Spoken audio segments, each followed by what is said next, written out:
परमपिता परमात्मा पूर्ण ब्रह्म सर्व सृष्टि रचनहार सबके जनक संकट मोचन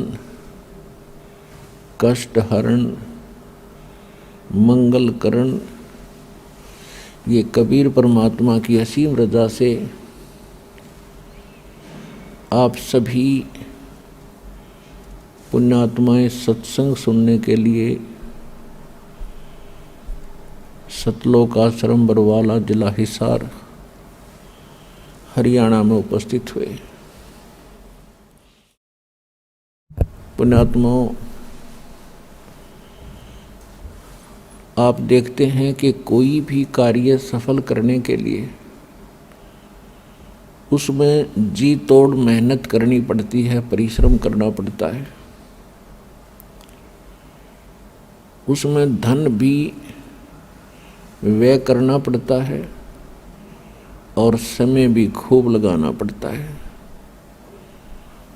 तभी हम उसको सफल कर पाते हैं। जैसे किसान फसल तैयार करता है और सर्दियों के मौसम में गेहूं की फसल में पानी की आवश्यकता होती है। रात्रि के समय उसको लाइट मिलती है या कोई नहर से सिंचाई का समय मिलता है। सर्दी के मौसम में कितनी शीत लहर चलती है, कई बार बूंदाबांदी भी शुरू हो जाती है। उस समय हम सभी अपने घरों में रजाई ओढ़ के ऊपर कंबल भी डालते हैं, सभी दरवाजे खिड़कियां बंद कर लेते हैं कहीं सर्दी ना लग जा। और जिस किसान को रात्रि के समय पानी प्राप्त होना हो नहर से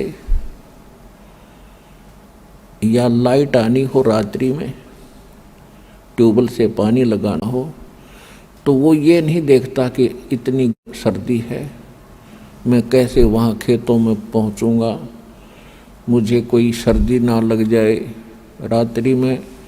और भी बहुत सी समस्याएं होती हैं, कोई सर्प ना डस ले, हिंसक पशु ना हानि कर दे, लेकिन उन सब को चीरता हुआ किसान रात्रि में पहुंच जाता है एक सिंपल कंबल और खेस ओढ़ के। और जब वो पानी लगाता है उस कंबल को भी उतार के एक तरफ रख देता है और पानी के बीच में खड़ा हो जाता है, पानी लगाता है। अब वो बिल्कुल भी आलस नहीं करता, ना कर सकता, क्योंकि वो जानकार है, उसको ज्ञान है। यदि आज मैंने आलस कर दिया और पानी के लिए खेतों में नहीं पहुंचा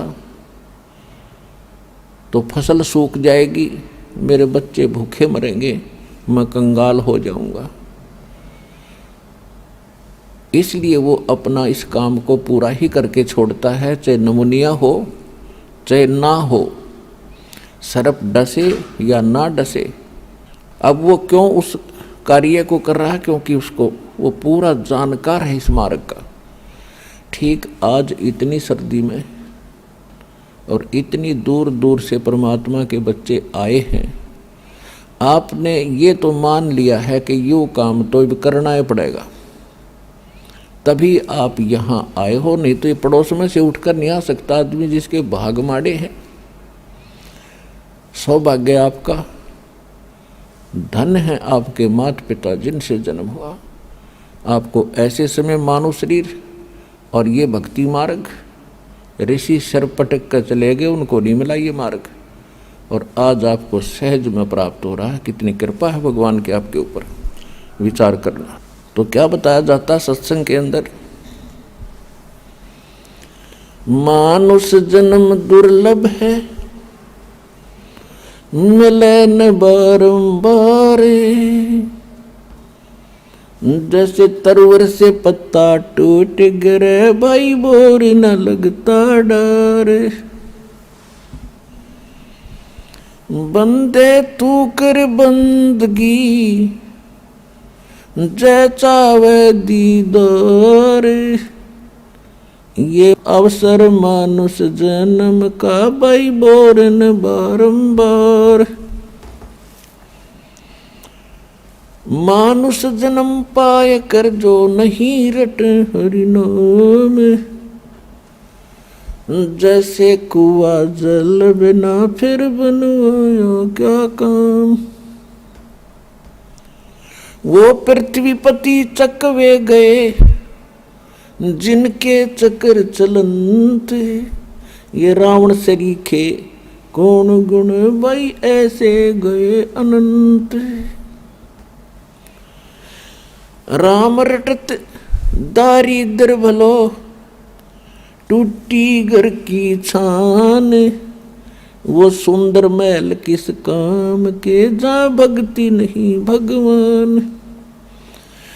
राम रटत कोड़ी भलो चू चू पड़े जो चाम, वो सुंदर शरीर किस काम का भाई जा मुख नाही नाम। परमपिता परमात्मा अपनी प्यारी आत्माओं को बार बार समझाते हैं कि ये मनुष्य जीवन आपको जो प्राप्त हुआ ये अनमोल है, और सतगुरु और सत्संग के अभाव से आप जो क्रियाएं कर रहे होते हो वो तो पशु पक्षी भी करते हैं। मनुष्य का केवल इतना ही काम नहीं है। और जो परमात्मा की भक्ति नहीं करते वो तो अपना जीवन नाश कर ही रहे हैं, और जो भक्ति भी करते हैं और शास्त्र अनुकूल नहीं करते, मनमाना आचरण करते हैं, वो भी अपना अनमोल मनुष्य जीवन व्यर्थ कर रहे हैं। श्रीमद् भगवद गीता अध्याय नंबर 16 के श्लोक 23 और 24 में कहा कि अर्जुन, शास्त्र विधि को त्याग कर जो मनमाना आचरण करते, मनमानी भक्ति करते, जो सद्ग्रंथों में प्रमाणित नहीं है, उनको न तो कोई सुख होता है और न उनकी कोई सिद्धि होती है और न ही उनकी परम गति होती है, अर्थात व्यर्थ, यूजलेस। फिर क्या फायदा वो डरे ढोण का। हम साधना भी कर रहे हैं वो भी गलत, और नहीं कर रहे हैं तो वो भी गलत। तो सत्संग में आने से पता चलता है कि मनुष्य जीवन किस लिए प्राप्त हुआ था,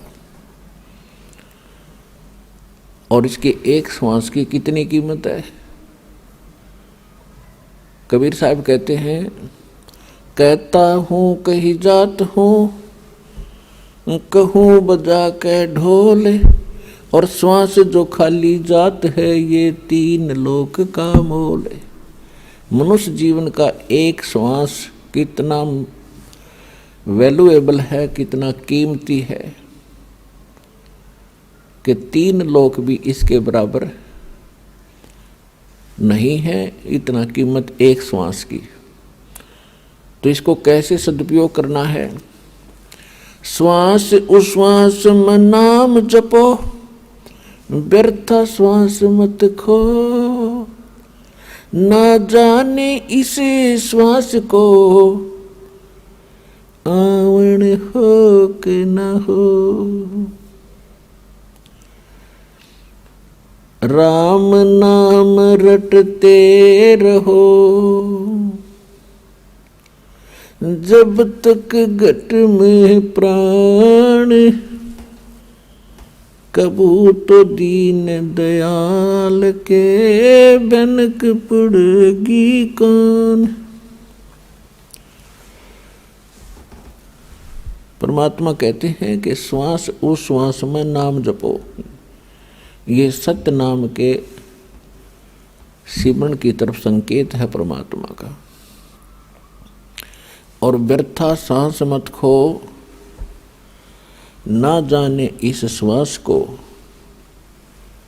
आवण हो कि ना हो।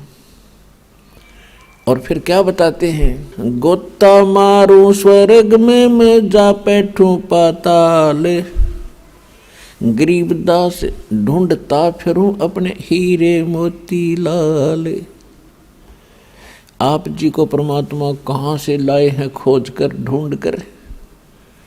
कारण कोई भी बनाया दाता ने, कोई टीवी चैनल को माध्यम बनाया या कोई बुक किसी भगत बहन भाई के द्वारा आप तक अपना संदेश पहुंचाया, तो आप कितने किस्मत वाले हो, आप कितने लाडले हो उस भगवान के, और आप कितना कष्ट उठा रहे हो इस काल के लोक में। अभी कष्ट का तो आपको पता है, लेकिन आप कितने प्यारे हो परमात्मा के, ये दास को पता है। और इसका इब लाभ उठाइयो। बहुत युग हो गए आपने या गफलत करते, अब यह गफलत ना करना।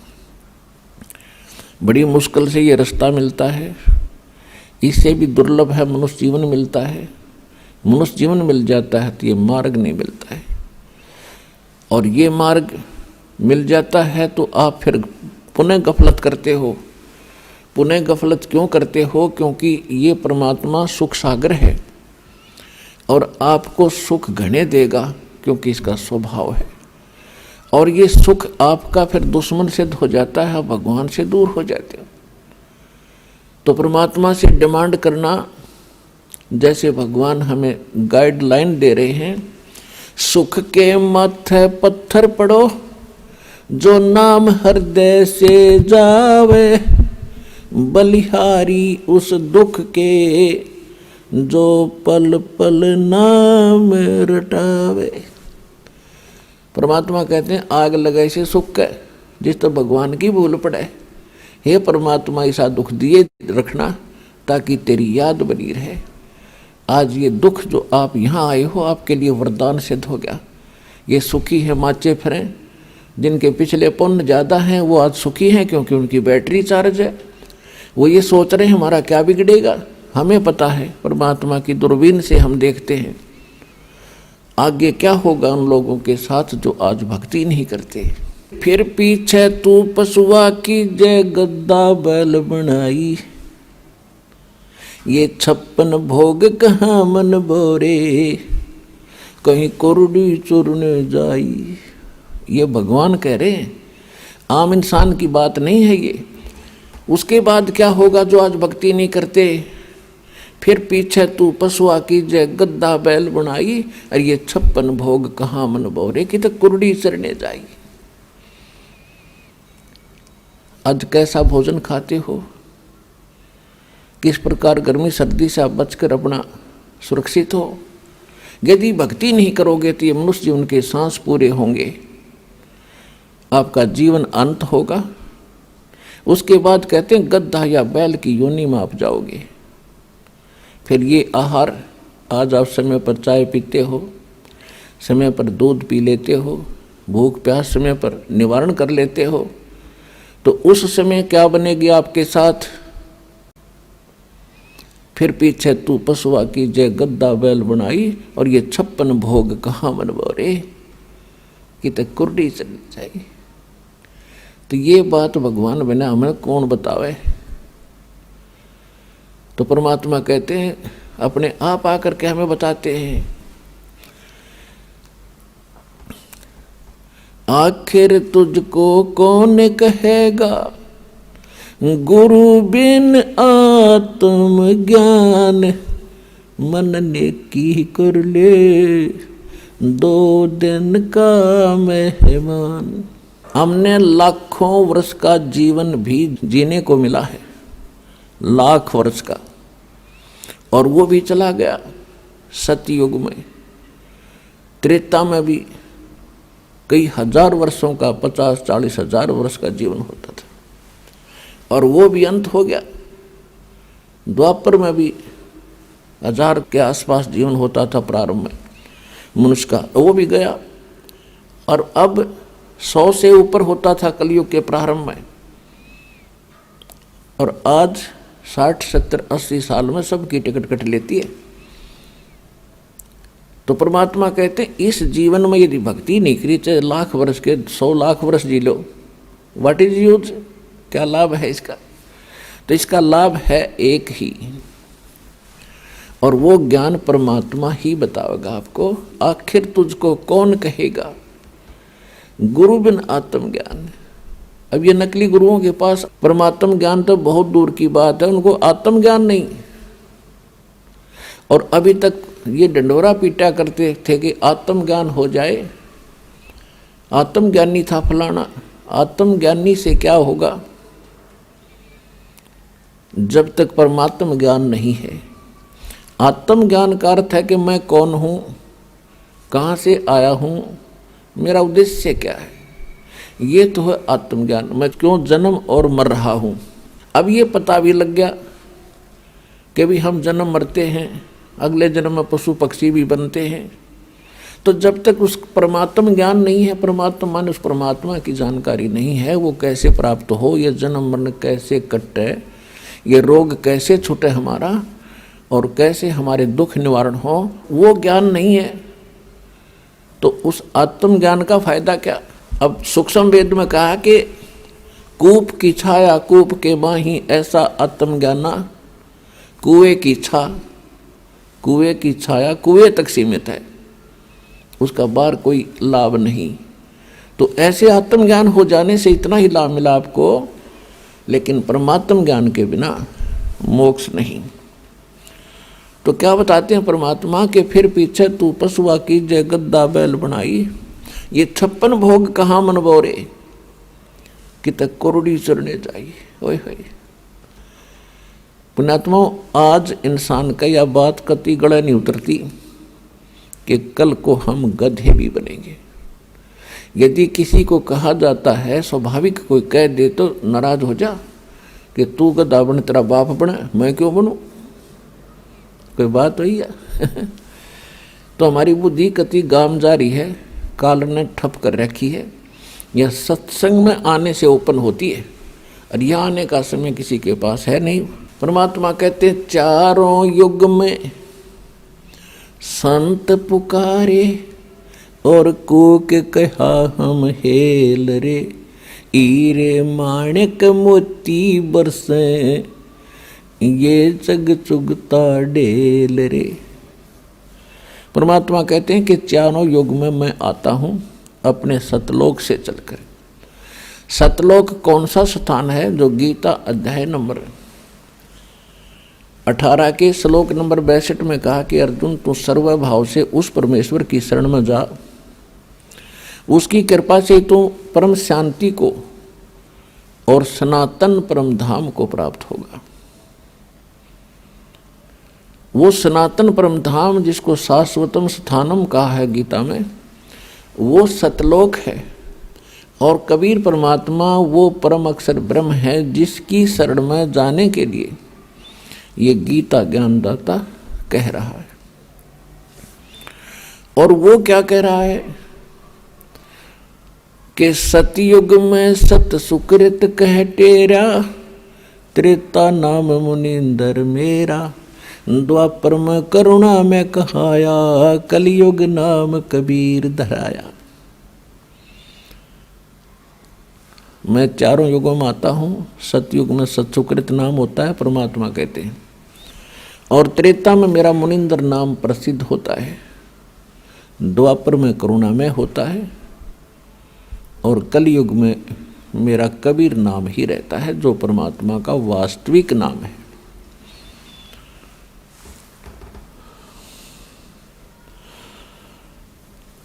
तो चारों युग में परमात्मा आते हैं, अपने सतलोक से आते हैं, सहशरीर आते हैं, अच्छी आत्माओं को मिलते हैं। और यही प्रमाण हमारे वेद बताते हैं। ऋग्वेद मंडल नंबर 9 सूक्त 86 के मंत्र 26 और 27 में, ऋग्वेद मंडल नंबर 9 सूक्त 82 मंत्र 1, 2, 3 में, ऋग्वेद मंडल नंबर 9 सूक्त 54 मंत्र 3 में, ऋग्वेद मंडल नंबर 9 सूक्त 20 मंत्र 1 में, ऋग्वेद मंडल नंबर 9 सूक्त 1 मंत्र 9 में, ऋग्वेद मंडल नंबर 9 सूक्त 94 के मंत्र 1 में, ऋग्वेद मंडल नंबर 9 सूक्त 95 मंत्र 2 में, ऋग्वेद मंडल नंबर 9 सूक्त 96 के मंत्र 16 से लेकर 20 में, और भी अनेक स्थानों पर ये प्रमाण है कि परमात्मा ऊपर सतलोक में रहता है, अमर धाम में, और वहाँ सिंहासन पर विराजमान है राजा के समान। जैसे राजा लोग मुकुट माकुट पहन के अपने राजगद्दी पर विराजमान होते हैं, ऐसे परमात्मा वहाँ सतलोक में राजा के समान है देखने में, और वहाँ से गति करके आते हो परमात्मा। उनका कबीर देव नाम है, कबीर साहब नाम है। वेदों में कबीर देव लिखा है, हम उसको कबीर साहब कहते हैं। देव माने भगवान होता है। तो वेद बताते हैं कि वो कबीर देव नाम है उसका, हम कबीर साहब कहते हैं। और वो यहाँ आकर अच्छी आत्माओं को मिलते हैं और उनको यथार्थ ज्ञान से परिचित कराते हैं। फिर परमात्मा से प्राप्त उस ज्ञान से परमात्मा के सतलोक को, सचखंड को आँखों देख के फिर वो परमात्मा की प्यारी आत्मा उस परमात्मा के गवाह बनते हैं। आँखों देखा परमात्मा की जानकारी देते हैं। और ऋग्वेद मंडल नंबर 9 सूक्त 94 के मंत्र 1 में कहा कि वो परमात्मा कवियों की तरह आचरण करता हुआ अपने तत्व ज्ञान को स्वयं ही बोलता हुआ फिरता रहता है। ऋग्वेद मंडल नंबर 9 सूक्त 95 के मंत्र 2 में कहा कि वो परमात्मा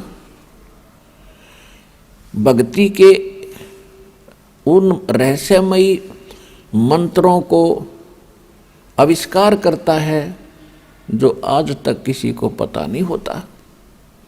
तो परमात्मा कहते हैं, सो हम शब्द हम जग में ल्याए, सार शब्द हमने गुप्त छुपाए। ये सो हम शब्द कबीर परमात्मा के अतिरिक्त किसी को मालूम नहीं था, और ना किसी वेद में, ना पुराण में, ना कुरान में, ना बाइबल में। केवल परमात्मा ने आकर ही ये सोहम शब्द की जानकारी दी है। और सोहम शब्द को दान करने का, देने का अधिकारी या तो परमात्मा थे, या परमात्मा की प्यारी आत्मा वो संत थे जिनको सीधे आकर मिले थे। कौन कौन? आदरणीय धर्मदास साहिब जी, आदरणीय मुल्कदास साहिब जी, आदरणीय दादू साहिब जी, आदरणीय नानक साहिब जी, आदरणीय गरीबदास साहिब जी, गांव सुडानी, जिला झज्जर, हरियाणा वाले, आदरणीय घीसा दास साहिब जी, गांव खेखड़ा, जिला बागपत वाले, उत्तर प्रदेश, आदरणीय स्वामी रामानंद जी, काशी वाले। इन महापुरुषों को परमात्मा मिले थे। इनको ये मंत्र दिया था सतनाम, और इनको एक प्रतिज्ञा दिला दी थी, प्रतिबंध लगा दिया था कि पिछली पीढ़ी तक इसको आप किसी को बताना नहीं, लिख अवश्य दो। तो उन्होंने अपनी अमृतवाणी में ये पूरे ज्ञान लिख दिया। तो ये ज्ञान परमात्मा की वाणी से चुरा कर ये नकली पंथों ने शुरू कर दिया, और ये अधिकारी है नहीं सोम नाम देने के। उसके विषय में सूक्ष्म वेद में कहा है, बेखों के लश्कर फिरे ये बाणी चोर कठोर, सतगुर धाम न पहुंचेंगे ये 84 के डोर। ये नरे नरे पंथ बना कर बैठ के परमात्मा कबीर जी की वाणी से कुछ शब्द चुरा कर, कुछ वाणी चुरा कर, कुछ मंत्र चुरा कर, बेखों के लश्कर फिरे ये बाणी चोर कठोर, वो सतलोक ना पहुंचेंगे ये तो 84 के ढोर। अनअधिकारी व्यक्ति कोई लाइसेंस बना दे किसी का और सेम टू सेम बना दे, तो क्या वो सक्सेस होगा? कभी नहीं। जब वो पकड़ा जाएगा दोनों को सजा होगी, बनाने वाले को और बनवाने वाले को, क्योंकि वो अनऑथराइज्ड है, यानी उसको गलत बना के दे रखा, तो दोनों दोषी हैं। इसी प्रकार ये संत जो नकली हैं, ये नाम भी दान करते हैं, तो अधिकारी ना होने के कारण अपना जीवन नाश कर रहे हैं और परमात्मा के बच्चों को उनसे दूर करके वो पाप के भागी हो रहे हैं। अब परमात्मा ने क्या बताया है कि वो चारों युगों में आते हैं, ये वेद भी बताते हैं। अच्छी आत्माओं को मिलते हैं। किन किन को मिले? आदरणीय धर्मदास साहिब जी को मिले, आदरणीय मुल्कदास जी को मिले, और कैसे मिलते हैं? वो परमात्मा आते हैं, उनको सचखंड ले जाते हैं, फिर उनको वापस छोड़ते हैं। उसके बाद वो प्यारी आत्मा परमात्मा की आंखों देखे उस सारे ज्ञान को, उस सारे व्यवस्था को अपने शब्दों में बयान करते हैं, बोलते हैं, सुनाते हैं। जैसे परमात्मा आते हैं, किन किन को मिले? अब आदरणीय गरीबदास साहिब जी को मिले, गांव छुडानी, जिला झज्जर, हरियाणा वाले को, कलयुग के अंदर। उनके विषय में आज जानकारी देंगे आपको। आदरणीय गरीबदास साहिब जी गांव छुडानी, जिला झज्जर, हरियाणा में उनका जन्म हुआ। वो किसान परिवार से थे, किसान जाट परिवार से। उनका मूल गांव था करौथा, जिला रोहतक में, जहाँ अपना आश्रम है। और वहाँ से करौथा गांव के मूल निवासी थे। उनके नानके थे छुडानी में। गरीबदास जी महाराज की माता का कोई भाई नहीं था, यानी गरीबदास जी के कोई मामा नहीं था। और जमीन गणी थी उसके नाना जी के पास, 1400 एकड़ जमीन थी लगभग। तो वहाँ गरीबदास जी के पूज्य पिताजी श्री बलराम जी धनखड़, गांव करौथा से, को वहाँ पर अपने घर पे रख लिया था, घर जमाई के रूप में। तो वहाँ जाने के भी 12 वर्ष के बाद गरीबदास जी का जन्म गांव छुडानी में हुआ था। संवत 1774 वैशाख की पूर्णमासी को, वैशाख पूर्णमासी संवत 1774 को गरीबदास जी का जन्म गांव छुडानी, जिला झज्जर, हरियाणा में हुआ। और सन 1727 में जब गरीबदास जी 10 वर्ष के हुए तो अपनी ही गौओं को चराने के लिए चरागाह में अपने ही खेतों में गए हुए थे लेकर के। उनके साथ में गांव के और भी बहुत से पाली थे, ग्वाले थे, जो कुछ तो उन्हीं के नौकर होते थे और कुछ वैसे गांव के अपने पशुओं को साथ उन्हीं के खेतों में ले जाते थे, क्योंकि बहुत ज़्यादा स्थान था। अब जैसा कि कबीर सागर के अंदर आपको बहुत बार दिखाया है, कबीर सागर के अंदर कबीर बानी नामक एक चैप्टर है, उसके 136 और 37 पृष्ठ पे 12 पंथों की जानकारी दी गई है। तो उसमें 12वां पंथ गरीबदास जी का बताया है। उसके अंदर गलती से संवत 1775 लिखा गया, प्रिंट है, मिसप्रिंट है, वो संवत 1774 है वो वास्तव में। तो गरीबदास साहिब जी का जन्म संवत 1774 में हुआ। तो परमात्मा ने धर्मदास जी को बताया था कि संवत 1774 होई ता दिन प्रेम प्रगट है जग सोई। वो 12वां पंथ होगा गरीबदास जी का कबीर पंथ में, और उसमें मेरी महिमा की वाणी प्रगट होगी, उसके द्वारा पुनः मैं प्रगट करवाऊंगा। तो परमात्मा ने जो बोला है उसका वचन अमिट होता है, अडोल होता है, और जो कहा वो पार होता है, सफल होता है। उसी आधार से परमात्मा सन 1727 में, संवत 1784 में दिन के लगभग 10 बजे फाल्गुन मास की द्वादशी सुदी, यानी उतरते फागुन की द्वादशी, चांदनी द्वादशी को दिन के 10 बजे वहाँ प्रकट हुए, जहाँ गरीबदास जी अपनी गौओं को चरा रहे थे। साथ में 10-5 पाली और ग्वाले साथ थे। और 10 बजे वो लगभग सुबह का खाना खा रहे थे, और परमात्मा थोड़ी सी दूरी पर सतलोक से आकर वहाँ पृथ्वी पर अवतरित हुए, एक साधु रूप बना के, जिंदा महात्मा का रूप बना के। रास्ते से आ रहे थे, भक्तों ने देखा, पालियों ने देखा कि महात्मा आ रहे हैं। उन्होंने प्रणाम किया, राम राम महाराज जी। परमात्मा ने भी कहा भाई राम राम। आओ महाराज जी बैठो, खाना खा लो। परमात्मा विराजमान हो गए और कहा भी खाना तो मैं अपने घर खा के आया हूँ अपने गांव में। बड़े छोटे पाली सब प्रकार के थे, कोई 30 वर्ष का, कोई 50 वर्ष का, सबसे छोटे गरीबदास जी थे 10 वर्ष के। तो उन्होंने कहा कि आपका गांव कौन सा है? परमात्मा से पूछा। परमेश्वर ने कहा कि मेरा गांव सतलोक है भाई। अब उन पालियों को पता नहीं होगा कोई गांव का नाम सतलोक है। ठीक है महाराज जी, खाना नहीं खाते हो तो दूध तो पीना ही पड़ेगा। परमात्मा बोले अगर पिलाओगे दूध तो कंवारी गायों का दूध पीता हूं मैं। तो जो बड़े पाली थे एज्ड, वो कहने लगे बाबा जी तेरी नीयत को ना दूध पीने की, आप तो मजाक करते हो। कंवारी गाय कभी दूध देती है? परमात्मा ने कहा कि देख लो भाई, आप कह रहे हो कि हम अतिथि को अवश्य कुछ खिला पिला कर भेजते हैं, तो मैं खाने को तैयार हूं, मुझे कंवारी गाय का दूध पिला दो।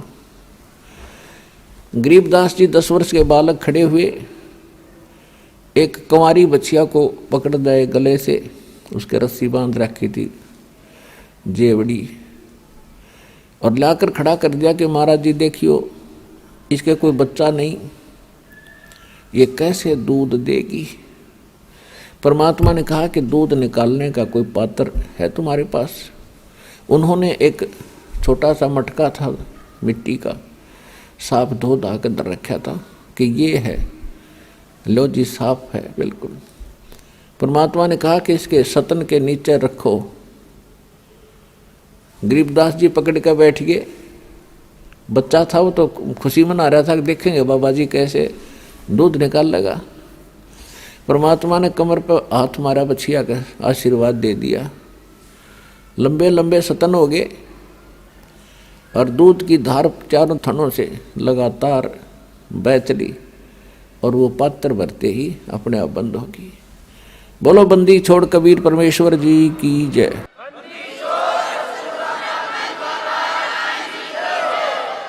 अब सभी आश्चर्यचकित रह गए, बाबा जी तो भाई जादूगर है कोई। अब गरीबदास जी ने कहा कि लो महाराज जी पी लो। परमात्मा ने कुछ दूध पान किया और फिर कहा पालियो ये अमृत है भाई, लो तुम भी प्रसाद ले लो। ये यहाँ का नहीं है, मेरे सतलोक से आया है, इस पवित्र पशु में। अब वो पाली तो मना कर गए कि हम ना पीवें तेरा जूठा, और ये कुंवारी गाय का निकाल दिया जादू जंत्र से, को पाप लगेगा कुंवारी गाय का दूध पीवा हमें। और तेरी जात का भी रहना तो कौन सी जाति से संबंध रखता, तेरा जूठा तो कभी नहीं पिएंगे हम। अब कहते हैं ना सकल पदार्थ हैं जग माही और कर्म ही नर पावत नाही। गरीबदास जी ने कहा जी मुझे दो भगवान आपका जूठा प्रसाद, आपका ये अमृत कब कब मिले हमें। ऐसे करके उन्होंने कुछ दूध उन्होंने भी पिया। बाकी सभी पाली वहां से उठ कर चले गए दूर के। ये बाबा जी जादूगर है, यो कहीं तुम्हारा कोई टूना टोटका ना कर दे। दूर चले गए, खेतों में अपने पशुओं को दूर ले गए। गरीबदास जी अकेले रह गए। दाता चाव यही थे, वो तो आए जिसके लिए थे, सारा खेल करने के लिए। उनको लगे समझाने, बेटा भक्ति किया करो। गरीबदास ये जीवन सदा नहीं रहेगा, असंग जन्म आपको जन्म और मरता होगे। अभी तक आप यहीं भटक रहे हो। एक स्थान और है जहां मैं रहता हूं और जहां तुम पहले रहा करते थे। और गरीबदास यहाँ तो तेरे दादा गए, पड़दादा गए, कहाँ गए महाराज जी वो तो सभी, और आप भी जाओगे। आज यहाँ जन्मे हो, अगले जन्म में पता नहीं कौन सी कंट्री में, कौन से देश में तुम्हारा जन्म होगा। यहाँ आप मांस छूते नहीं और वहाँ मांस के अतिरिक्त कुछ खाओगे नहीं। वहाँ कर्म बिगड़ेंगे तुम्हारे, बुरा हाल हो रहा है। छोटे बालक का जल्दी असर होया करे, बहुत प्रभावित हुआ, एकदम सीरियस हो गया और कहा, महाराज ऐसा भी कोई स्थान है क्या, हमारी जन्म मृत्यु भी समाप्त हो सकती है? तब परमात्मा ने कहा, हाँ हो सकती है। मैं आपको ऐसा मंत्र दूंगा, ऐसा भक्ति विधि बताऊंगा जिससे बेटा तुम्हारी जन्म मृत्यु भी मिट जाएगी। तब गरीबदास जी ने कहा कि वो स्थान आप जो बता रहे हो मालिक, उसके एक बार दर्शन हो तो विश्वास हो। परमात्मा तो जानबूझ कर ही आए थे और उनको गवाह बनाना ही था। कहा, बेटा ठीक है, ये मंत्र प्राप्त कर। प्रथम मंत्र दिया 5 नाम का, जो आप जी को अब 7 नाम के दिए जाते हैं। तो उनको लेकर के सचखंड गए। रास्ते के अंदर सभी ब्रह्मा जी का लोक, विष्णु जी का लोक, शिव जी का लोक, स्वर्ग, नरक, पितरलोक, जहाँ भी जैसी व्यवस्था है वो सब आँखों दिखाई। स्थूल शरीर यहीं छोड़ गए, आत्मा को निकाल लेते हैं। इसके अंदर एक और शरीर है जो इससे कहीं बेहतर है, अच्छा है। और वो दो स्थूल शरीर में जैसा आकार होता है वैसा ही सेम टू सेम रहता है, जैसे एक फोटो कॉपी हो जाती है। ऐसे जब तक ये प्राणी दूसरे शरीर को प्राप्त नहीं करता, तभी तक मनुष्य शरीर से निकला हुआ प्राणी मनुष्य आकार में ही रहता है, उसका सेम टू सेम शरीर रहता है। चाहे वो पितर बन कर घूमो, चाहे कहीं देव रूप में हो, इस प्रकार स्वर्ग के अंदर हो। तो ऊपर फिर धर्मराज के दरबार में लेकर गए। धर्मराज के दरबार में जहाँ सभी प्राणियों का अकाउंट होता है, अच्छे और बुरे का, मृत्यु कब होनी है उसके पास लिखी है धर्मराज के पास। उसी दिन सबकी उस फिक्स टाइम पर उसी की तरफ से संकेत आता है। बहाना कुछ भी बनो मौत का, कोई रोग बनो, एक्सीडेंट बनो या कोई अन्य कारण बनो। तो ब्रह्मा विष्णु महेश के लोक में परमात्मा गरीबदास जी को लेकर गए।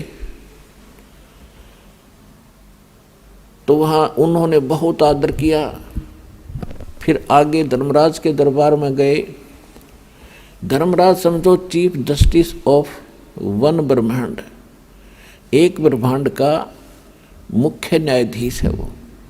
और उसके सामने ब्रह्मा विष्णु महेश की भी हिम्मत नहीं पड़ती उससे जाकर के कहीं कुछ वाद विवाद करें। और जो ही परमात्मा धर्मराज के दरबार में पहुंचे, साथ में वो गरीबदास जी, क्योंकि परमात्मा ने उस प्यारी आत्मा का विश्वास दृढ़ करना था कि आई एम गॉड, मैं परमात्मा हूं। जब धर्मराज के दरबार में परमात्मा पहुंचे, वो न्यायाधीश अपने आप कुर्सी छोड़कर खड़ा हो गया। एक ब्रह्मांड का जो न्यायाधीश है वो खड़ा हो गया। अब इसमें क्या होता है कि आध्यात्मिक एक शक्ति है। आध्यात्मिक शक्ति जिसमें जितनी है वो ऑटोमेटिकली सामने वाले को प्रभावित कर देती है, उसके बस की बात नहीं होती। तो जो ही परमात्मा ने वहां प्रवेश किया तो एकदम वो न्यायाधीश एकदम खड़ा हो गया और करबद्ध हो गया। उसको मालूम हो गया कि ये परम शक्ति है कोई। तो परमात्मा ने जाकर के उसको क्या कहा कि धर्मराज कान खोल कर सुन ले मेरी एक वचन। मेरा कोई भक्त हो जिसने ये कह दिया कि मैं कबीर जी का भक्त हूं, और वो प्रमाणित यानी मेरे अधिकारी संत से जिसको नाम प्राप्त हो, उसका अकाउंट भी मत करना, उसको कोई सजा नहीं देगा तू। तब धर्मराज ने कहा कि परमात्मा जो आपकी आज्ञा, मेरी क्या औकात है मैं आपके भक्त को सजा दे दूं, मैं लाख दोहाई मेरी। लेकिन मेरी एक समस्या है परमात्मा कि आपकी शरण में आने से पहले जिन्होंने जैसे कर्म किए हैं वो यहाँ का विधान है, वो उसको मैंने देने ही पड़ेंगे। मेरी पावर नहीं है कि मैं उसमें कुछ कम और अधिक कर दूं। उसके लिए कोई मेरे लिए कोई विकल्प बताओ, मेरी समस्या हल करो दाता। तब परमात्मा ने कहा कि जो मेरा भक्त ये कहे कि मैं कबीर जी का शिष्य हूँ, उनका बच्चा हूँ, उनका उपासक हूँ, तो उसकी जांच करो कि वास्तव में ये वो है कि नहीं, सच्चा है तो उसके बाद मेरे पास लेकर आ जाना इसकी बही को, अपनी को, इसके अकाउंट को, मैं उसको कैंसिल कर दूंगा, साइन कर दूंगा।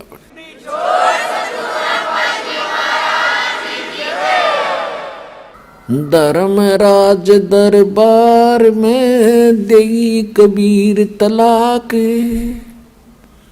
मेरे भूले चूके हंस को पकड़ियो मत कजाक। बोले पुरुष कबीर से धर्मराज कर जोड़े, तुमरे हंस को पकड़ू नहीं, मोहे 2 ही लाख करोड़। फिर क्या कहता है कि कर्मों से तीरथ है और अब जब पे नाम कबीर, वो तो मुझे पकड़ने पड़े, दाता जड़नी पड़े जंजीर। कि जो पहले इन्होंने कर्म किए हैं और अब आपकी शरण में आके आपका मंत्र जाप कर रहे हैं, आपके अनुयायी हो गए हैं, तो उनके जो पहले किए हुए कर्म हैं उनके आधार से तो मैंने इनको दंडित करना पड़ेगा, जड़नी पड़े जंजीर।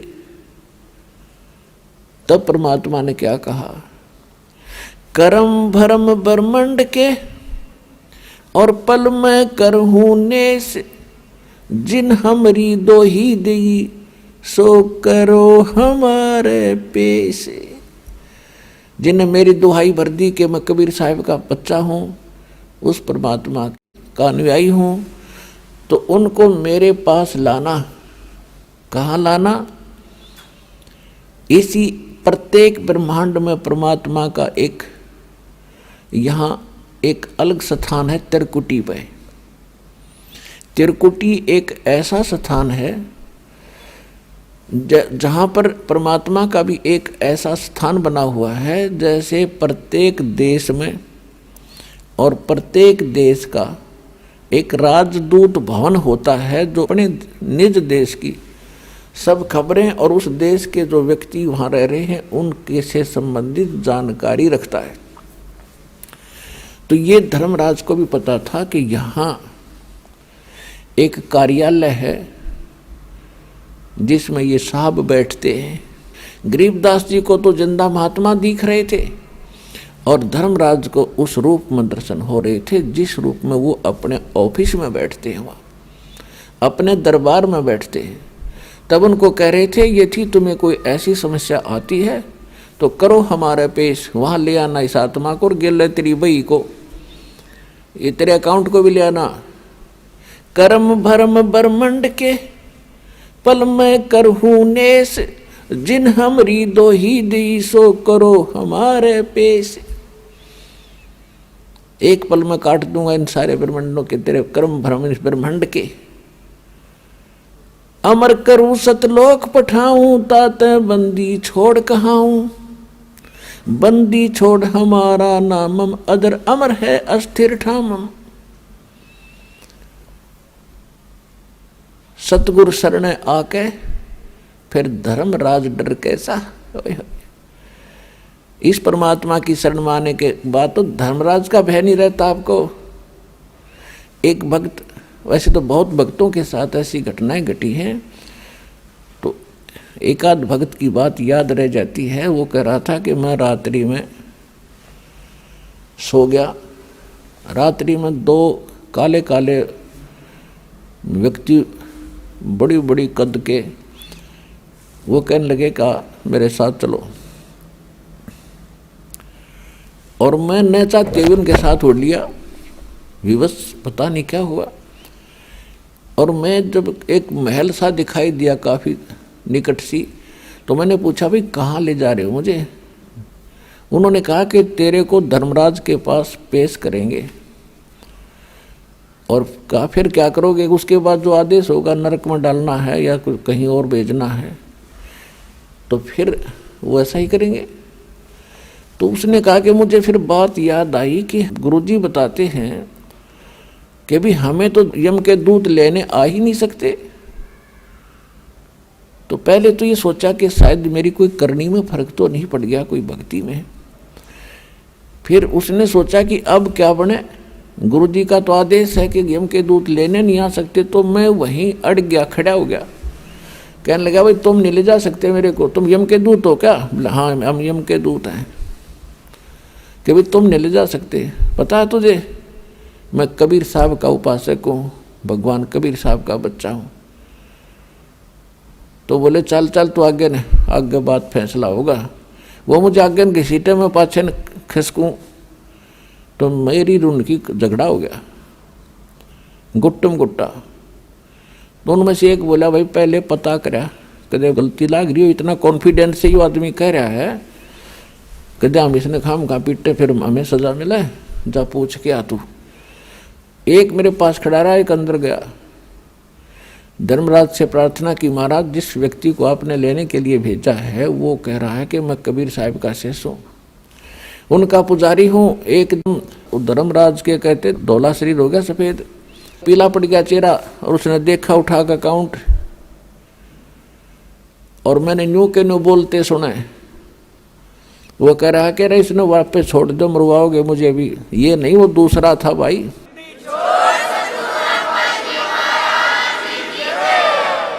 तो वापस आया, उसने कहा छोड़ बीमारी ने कहते ऊपर से पटक दिया मैनू, और मैं वहाँ गोते खाता। फिर एकदम नो शरीर में आया। शरीर में आने के बाद भी 10 मिनट तक मेरा शरीर कार्य नहीं कर रहा था, पसीना पसीना। यदि मैं ऐसी दशा ना होती तो मैं ये सोचूं केवल सपना था, और शरीर में जान नहीं, 10 मिनट में हरकत में आए मेरे अंग। और उस दिन नोजच गई है परमात्मा। मेरी तो आज मौत थी और जाना था, परमात्मा की समर्थता से और परिचित हुआ, दृढ़ता आई भक्ति में। तो अपने आत्माओं ये सत्कर मान लेना, परमात्मा की महिमा जो दास आपको सुना रहा है ये 100% सही है। और सच्चे दिल तो भक्ति करोगे, नियमित रहोगे, आपको पल पल में दिखाओगा झटके कि भगवान ही सा होया करे। ऐसा होता परमात्मा। और ये क्या करता है भगवान,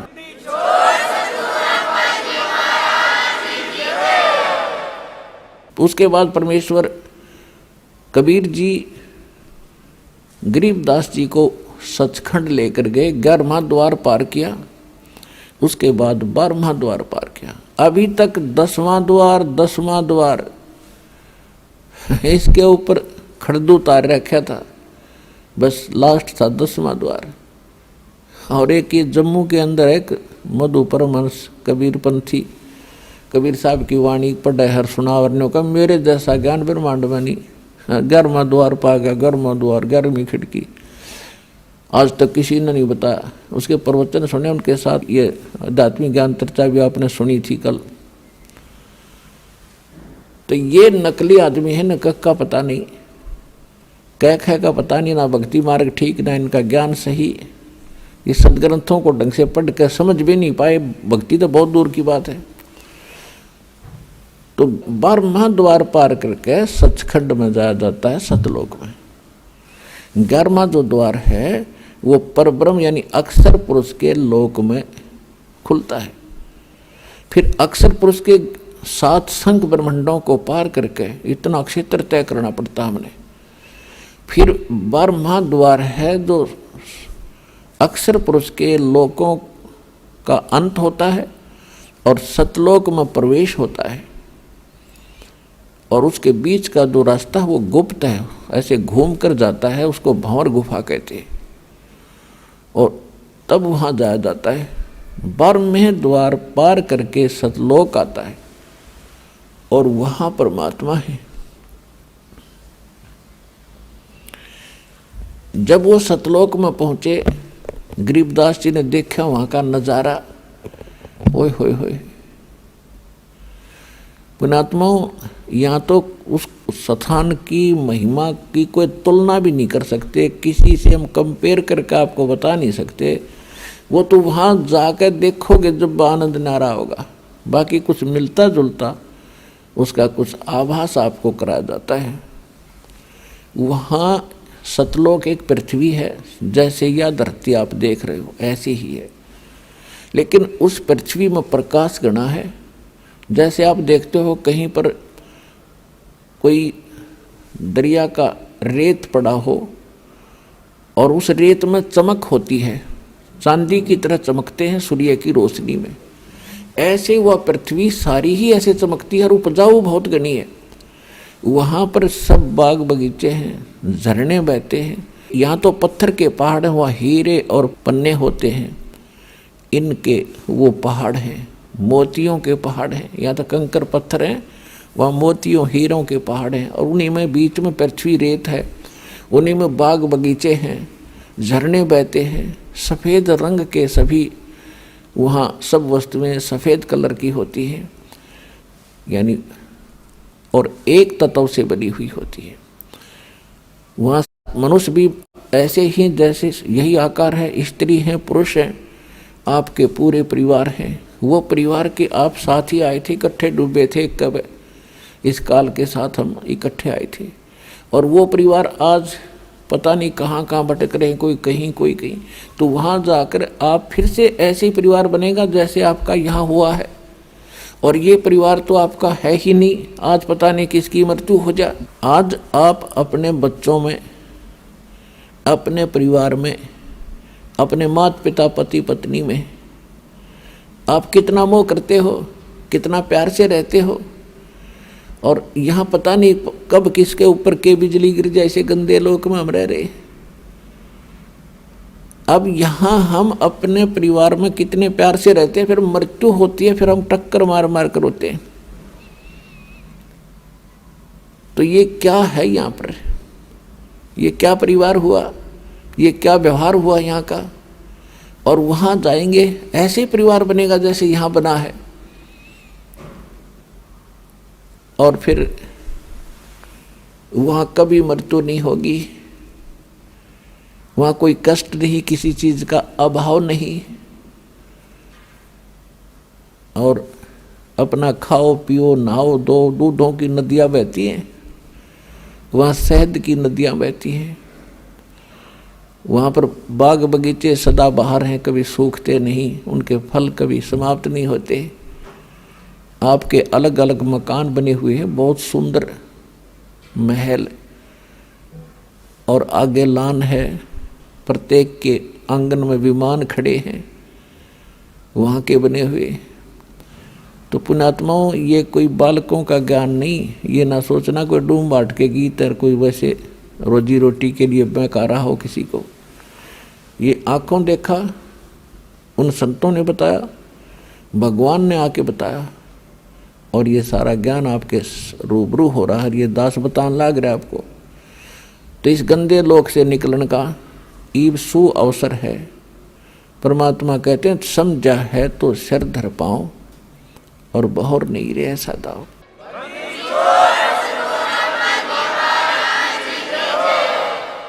और यहाँ की किसी वस्तु की इच्छा आपके मन में नहीं रहनी चाहिए।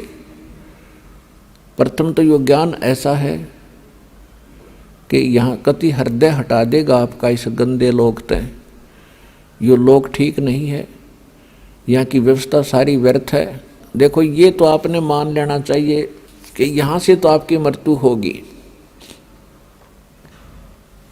डेफिनेट होगी। वो कब होगी वो समय निर्धारित है।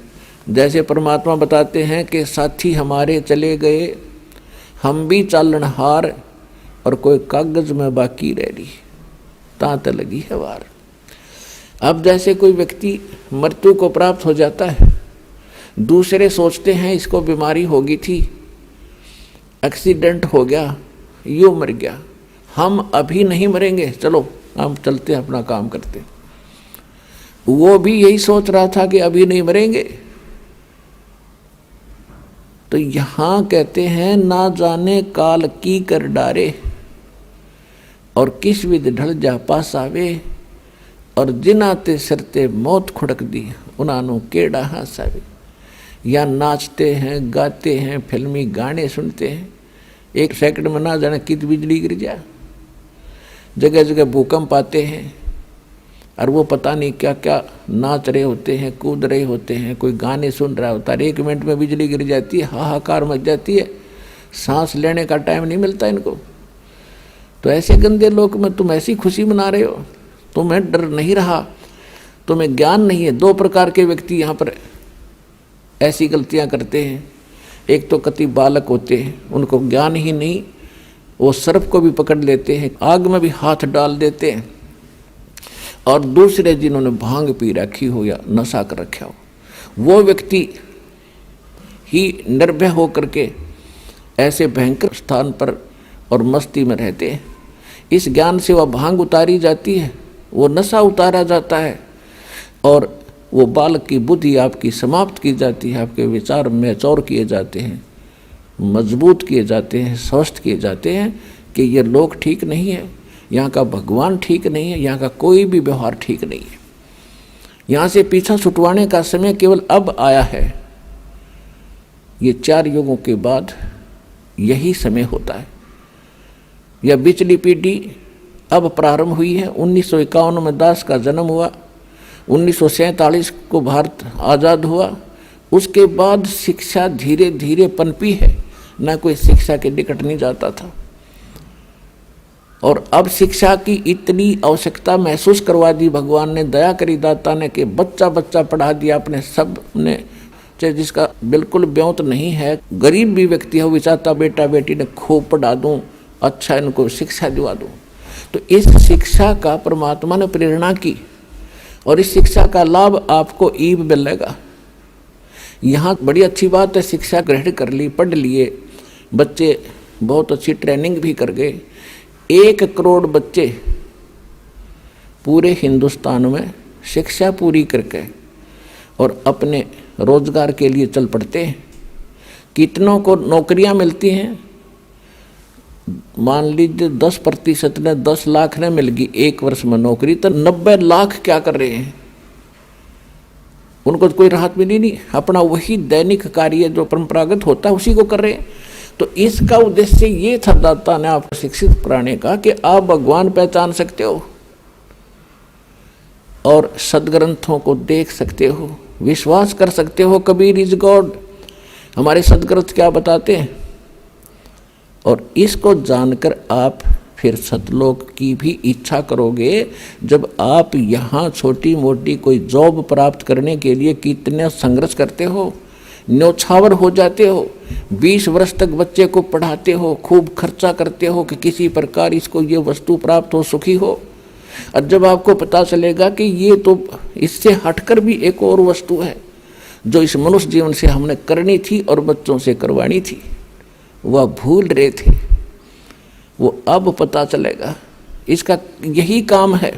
शिक्षा नहीं देता दाता आपको, 4 युग चले गए। अगर छोटा मोटा अक्षर ज्ञान होता था तो उसको रोजी रोटी आधार नहीं होता था।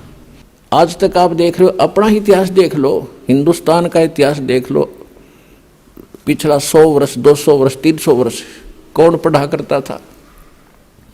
एक ब्राह्मण वर्ग था, संस्कृत पढ़ा करते थे, वो परंपरागत, और सदग्रंथों को जानते थे। उनका यही काम दे रखा था कि आप इन सदग्रंथों को पढ़ो। आप फ्री छोड़ दिए समाज ने, ब्राह्मण लोग, कि तुम इन सदग्रंथों को पढ़ो, शिक्षा ग्रहण करो और हमें समझाओ। अब उन्होंने उनके लिए उनकी वो भी रख दी, वे तुम्हारी पूजा भी देंगे, दक्षिणा देंगे तुम्हें, तुम अपना एक का काम करो, अपना परिवार पोषण भी करो और सदग्रंथों को पढ़ो, हमें समझा दो। इतनी सी बात। तो इन ब्राह्मणों के समझ में नहीं आई सदग्रंथ, और परमात्मा आए 600 वर्ष पहले, ये सच्चा ज्ञान बताने लगे तो विरोध कर दिया, इन ब्राह्मणों ने करवा दिया। ब्राह्मण कोई जाति नहीं है पुण्यात्माओं, क्योंकि हम अपने अपने वर्ण में पैदा होकर उसी को सत्य मानते हैं, श्रेष्ठ मानते हैं, और कोई उसके विषय में थोड़ा सा बोलता है तो हमें दुख होता है। ये भी हमारी बाल बुद्धि ही होती है, बचपना ही होता है। अब देखो, ब्राह्मण, आज हम ब्राह्मण कुल में जन्मे हैं, मृत्यु के बाद हम शूद्र घर में भी जन्म ले सकते हैं, क्योंकि हमारे संस्कार बहुत पुराने आपस में रले मिले हैं, और हम पशु पक्षी योनि में भी जाएंगे। फिर भी ब्राह्मण कोई जाति से नहीं होता, कर्म से होता है। जो ब्राह्मण यानी पंडिताई गुरुआई करते हैं, जो ज्ञान प्रचार करते हैं, उनको ब्राह्मण कहते हैं, विद्वान कहते हैं। मेरे पूज्य गुरुदेव जी ब्राह्मण कुल में जन्मे थे। गांव बड़ा पैंतावास, जिला भिवानी, चरखी दादरी के पास एक गांव है। ब्राह्मण कुल में जन्मे थे और वो कभी ब्राह्मण नहीं कहते थे, आप अपने आप को एक भक्त या संत कहते थे।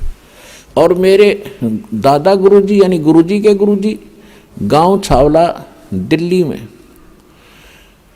गांव छावला दिल्ली के वो जाट थे। और 15-16 वर्ष की आयु में मेरे परदादा गुरुजी के साथ वो चले गए थे, यानी उनके गुरुजी के साथ। और उन्होंने, मेरे जो परदादा गुरुजी थे, उन्होंने मेरे दादा गुरुजी को शिक्षा ग्रहण करवाई। इंटेलिजेंट थे, काशी विद्यापीठ से उनको पढ़ाया, 4 विषय के आचार्य बन गए वो। और उनको पंडित चिदानंद नाम से जाना जाने लगा, पंडित ब्राह्मण। और उनका सोनीपत जिला में खरखोदा तहसील के पास एक छोटा सा गांव है गोपालपुर। वहाँ पर आज भी मेरे दादा गुरुजी छावला वाले उस जाट का एक पंडित चिदानंद नाम से आश्रम बना हुआ है। उस पर लिखा है बोर्ड, पंडित चिदानंद आश्रम गोपालपुर। वो जाट होते हुए पंडित कहलाए, और मेरे पूज्य गुरुदेव जी ब्राह्मण होते हुए भी कहा करते, नहीं मैं वो पंडित नहीं हूँ, वो आचार्य नहीं हूँ जो जिन्होंने पंडिताई यानी शिक्षा ग्रहण की। पंडित उसको कहते जो विद्वान हो जाए। गुरुजी कहते थे मैं संत हूँ, भक्त हूँ, और आप भी कल्याण कराता हूँ और आपका भी उद्धार करता हूँ। पंडित तो मेरे गुरुजी थे। तो इसी प्रकार जो दास आपको ये कह रहा है, जिनको सदग्रंथों का ज्ञान होता था हम उनको पंडित कहते थे। ब्राह्मण उसी को कहते हैं, भक्त को ब्राह्मण कहते हैं। ब्राह्मण उसको कहते हैं जो परमात्मा से परिचित हो जाता है, ब्राह्मण सोए जो ब्रह्म पहचाने। तो कहने का भाव यह है कि उन पंडितों ने जिन्होंने इन सदग्रंथों को पढ़ा वो विद्वान बने, वो इनको समझ नहीं सके। पढ़ना अन्य चीज होता है, समझना मूल वस्तु है। गुरु बिन काहू न पाया ज्ञाना, जो थोथा बुस छिड़े मूड किसाना। भाई सतगुरु बिन काहू न पाया ज्ञाना, जो थोथा बुस छिड़े मूड किसाना। भाई गुरु बिन वेद पढ़े जो प्राणी, समझन सार रहे अज्ञानी। तो पुण्यात्माओं, इस दास से पहले और उन महापुरुषों के अतिरिक्त जिनको भगवान सीधे मिले या परमात्मा के अतिरिक्त इस विश्व में किसी को भी अध्यात्म ज्ञान नहीं था। ये सभी वेद ज्ञान विरुद्ध साधना बताते और करते रहे ब्राह्मण होकर के। ये सभी अज्ञानी थे। अपने आत्माओं, ये शब्द यदि कहीं कहा जाए बगैर प्रमाण के तो इंसान का गला नहीं उतरा, बल्कि नू का यो मूर्ख आदमी है, सब न अज्ञानी बतावे। अज्ञानी का अर्थ है जिनको अध्यात्म ज्ञान नहीं, वेद ज्ञान नहीं, गीता ज्ञान नहीं, पुराणों का भी वो ज्ञान नहीं, यानी हमारे सदग्रंथों से अपरिचित जो गुरु हैं वो अज्ञानी हैं और वो गुरु पद बेशक प्राप्त किए हैं। तो इन बातों का धीरे धीरे समाज को पता भी चलेगा, क्योंकि इसीलिए आपको शिक्षित किया है। प्रमाण दास आपके रूबरू करता ही रहता है, आगे भी करते रहेंगे। अब जो प्रसंग चल रहा है हम उसी पर आते हैं। अब परमात्मा लेकर के गरीबदास जी की आत्मा को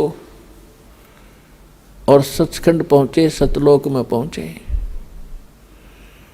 सतलोक का आपको दास वर्णन कर रहा है कि वहाँ 3 पोर्शन है सतलोक के, सचखंड के। जैसे अपने राजधानी है दिल्ली की, एक तो उसमें बाह्य क्षेत्र है बाहर का जिसमें गांव आते हैं, वो भी दिल्ली ही कहलाती है। और फिर उसके बाद आता है शहर का हिस्सा जहाँ बाजार बने हुए हैं, वो सेकंड पोर्शन। उसके बाद आता है अपनी राजधानी स्थान, अपने जो राजा लोग रहते हैं, प्रधानमंत्री जी रहते हैं, राष्ट्रपति जी रहते हैं, यानी वो स्थान, वो तीसरा स्थान है।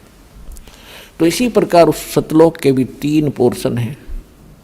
बाहर का जो स्थान है, बाह्य क्षेत्र है, उसमें झरने बह रहे होते हैं, बाग बगीचे हैं सदाबहार, बहुत सुंदर वहाँ महक उठ रही होती है और झीनी झीनी आवाज़ वहाँ पर बजती रहती है, जो बहुत सुहाती है, कानों को अच्छी लगती है। तो वहाँ कोई दुख नहीं, कोई कष्ट नहीं, कोई रोग नहीं, राग द्वेष नहीं, अभाव नहीं किसी वस्तु का, जिस कारण से वहाँ राग द्वेष नहीं।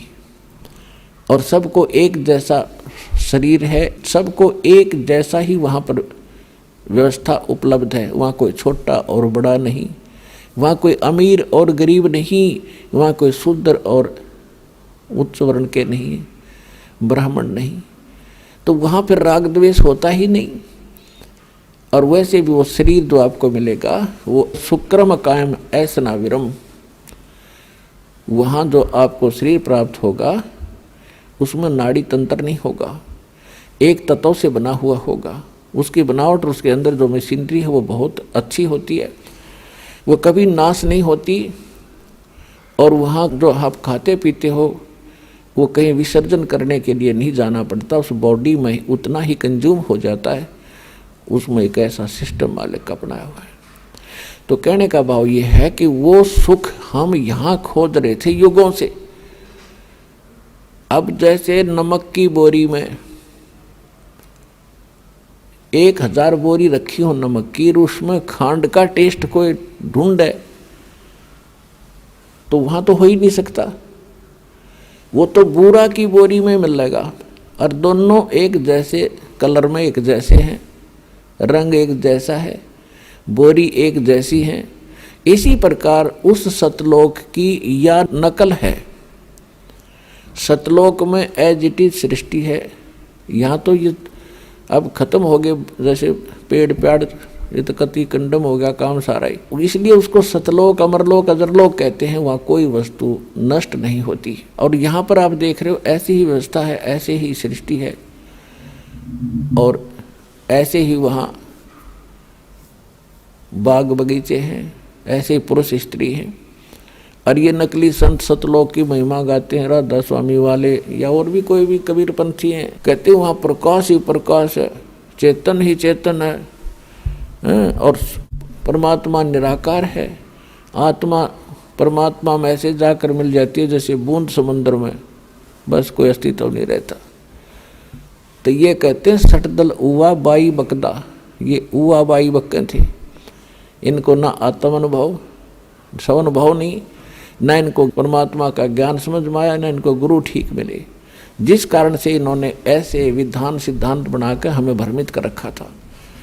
तो वहाँ पर ये सृष्टि, ये स्थिति है और वहाँ जाने के बाद आपकी फिर कभी मृत्यु नहीं होती। अब एक सोचने की बात है, एक गरीब आदमी जिसके पास मुश्किल से 1-2 कमरों का मकान हो और उसको कोई कह दे चाल तुझे 500 एकड़ जमीन बना बनाई कोठी इतनी सुंदर और उसको चल वहाँ तुझे देता हूँ, या तो उसका विश्वास नहीं होगा, और विश्वास होगा 2 मिनट लाओगा, छोड़ेगा ढूंढने, इनका पड़ा रहेगा, चल अपना हमारा ही मौज, वो पड़ा रहेगा कि जिसका कोई बरतो चाहे ना बरतो। तो ऐसा ही है जो दास आपको बता रहा है, या तो आपका विश्वास नहीं होगा, लेकिन विश्वास दास करा के छोड़ देगा।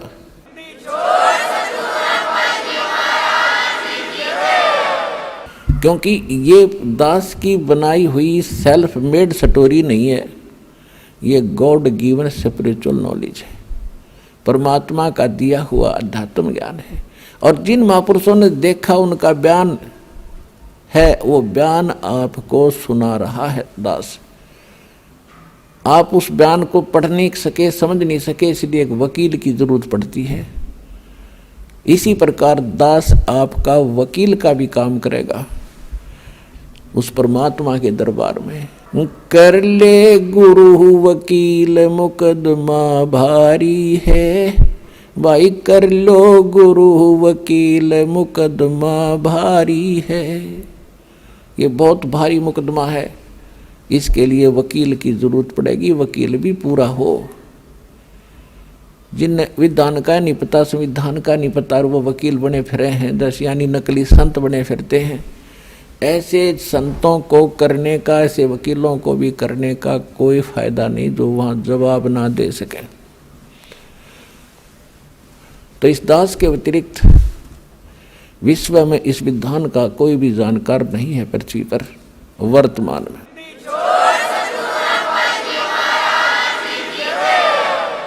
परमात्मा गरीबदास जी को लेकर गए जिंदा महात्मा के रूप में,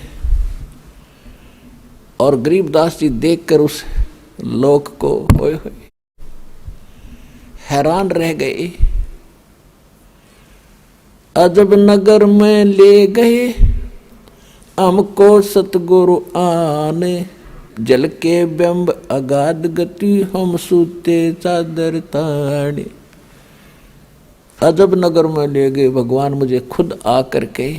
ये प्रमाण दे रहे हैं गरीबदास जी, अपना एफिडेविट बता रहे हैं वाणी में। तो वहां जाकर क्या देखा कि परमात्मा बैठे हैं सिंहासन के ऊपर, ऊपर सफेद छत्र और सिर पे मुकुट है, जैसे राजा विराजमान होते हैं। और उन परमात्मा के चेहरे को में इतनी रौनक है, इतनी समाइल है कि देखते ही आत्मा खुश हो जाती है। और जो ही गरीबदास जी ने देखा कि ओहो ये बैठे हो भगवान, तो भाई हो न देखते ही रह गया उनके चेहरे की तरफ। उधर से एक परमात्मा अपने दूसरे रूप में, जिंदा महात्मा के रूप में जो नीचे गए थे, वही जाकर के एक चंवर उठाते हैं। चंवर जैसे आप देखते हो यहाँ ग्रंथ साहिब पर करते हैं, पीछे ये घोड़ी के से बाल से आ रहे सफेद सफेद, ऐसा चंवर करते हैं। और उठाकर चंवर करने लगे जो सिंहासन पर बैठे भगवान के ऊपर। अब गरीबदास जी देख रहे हैं कि ये बाबा जी जिंदा महात्मा यहाँ का, इनका कोई शिष्य है, यहाँ का नौकर है, सेवक है, जो भगवान पर चंवर कर रहा है। और परमात्मा ये है जो सिंहासन पर बैठे। उसी समय सिंहासन पर बैठे परमात्मा खड़े हुए, और नीचे से जिंदा महात्मा के रूप में जो गए थे भगवान, वो उस अनंत कोट ब्रह्मांड के सिंहासन पर विराजमान हुए। जो परमात्मा मुकुट पहरे हुए थे और जिसके एक रोम में, रोम कहते हैं बाल को, रोमकूप कहते हैं जो छिद्र जहाँ बाल उगा है, तो कहते हैं एक रोमकूप में या बाल में कहो रोम में इतना रोशनी है, करोड़ सूर्य मिला दे करोड़ चंद्रमा, इतना तेज। यहाँ तो इन आँखों से नहीं देख सकते हम उस तेज को, वहाँ हमारी आँखें दूसरी होती हैं, आत्मा की आँखों से देखा जाता है और वो बहुत प्यारा लगता है, आँखें बंद नहीं होती। तो गरीबदास जी देख रहे हैं तो असमंजस में पड़ गए, अभी भगवान कौन सा इनमें, बाबा जी तो इस पर बैठ के कुर्सी पे और भगवान खड़े हो गए चंवर करें जिंदा के रूप पर। थोड़ी सी देर में वो तेजोमय शरीर वो जिंदा महात्मा वाले शरीर में समा गया और एकदम उनका नूरी शरीर हो गया, परमात्मा तेजोमय शरीर।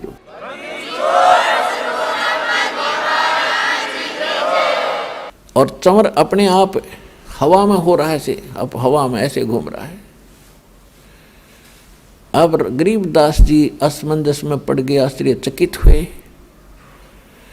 तब परमात्मा ने उसको कई घंटे तक वहाँ ज्ञान सुनाया कि बेटा आप देख रहे हो ये स्थान है तुम्हारा, आप यहाँ रहा करते थे, चींटी तले का हाथी तक, गधे कुत्ते सुअर बने फिर रहे हो, वहाँ राजा बनकर, इंद्र बनकर, स्वर्ग में देवता बनकर आप फूले नहीं समाते हो, वो तो नरक है, वो तो कीड़ा की कुंड का आकर है ना, वो स्थान है वो 21 ब्रह्मांड इस लोक की तुलना।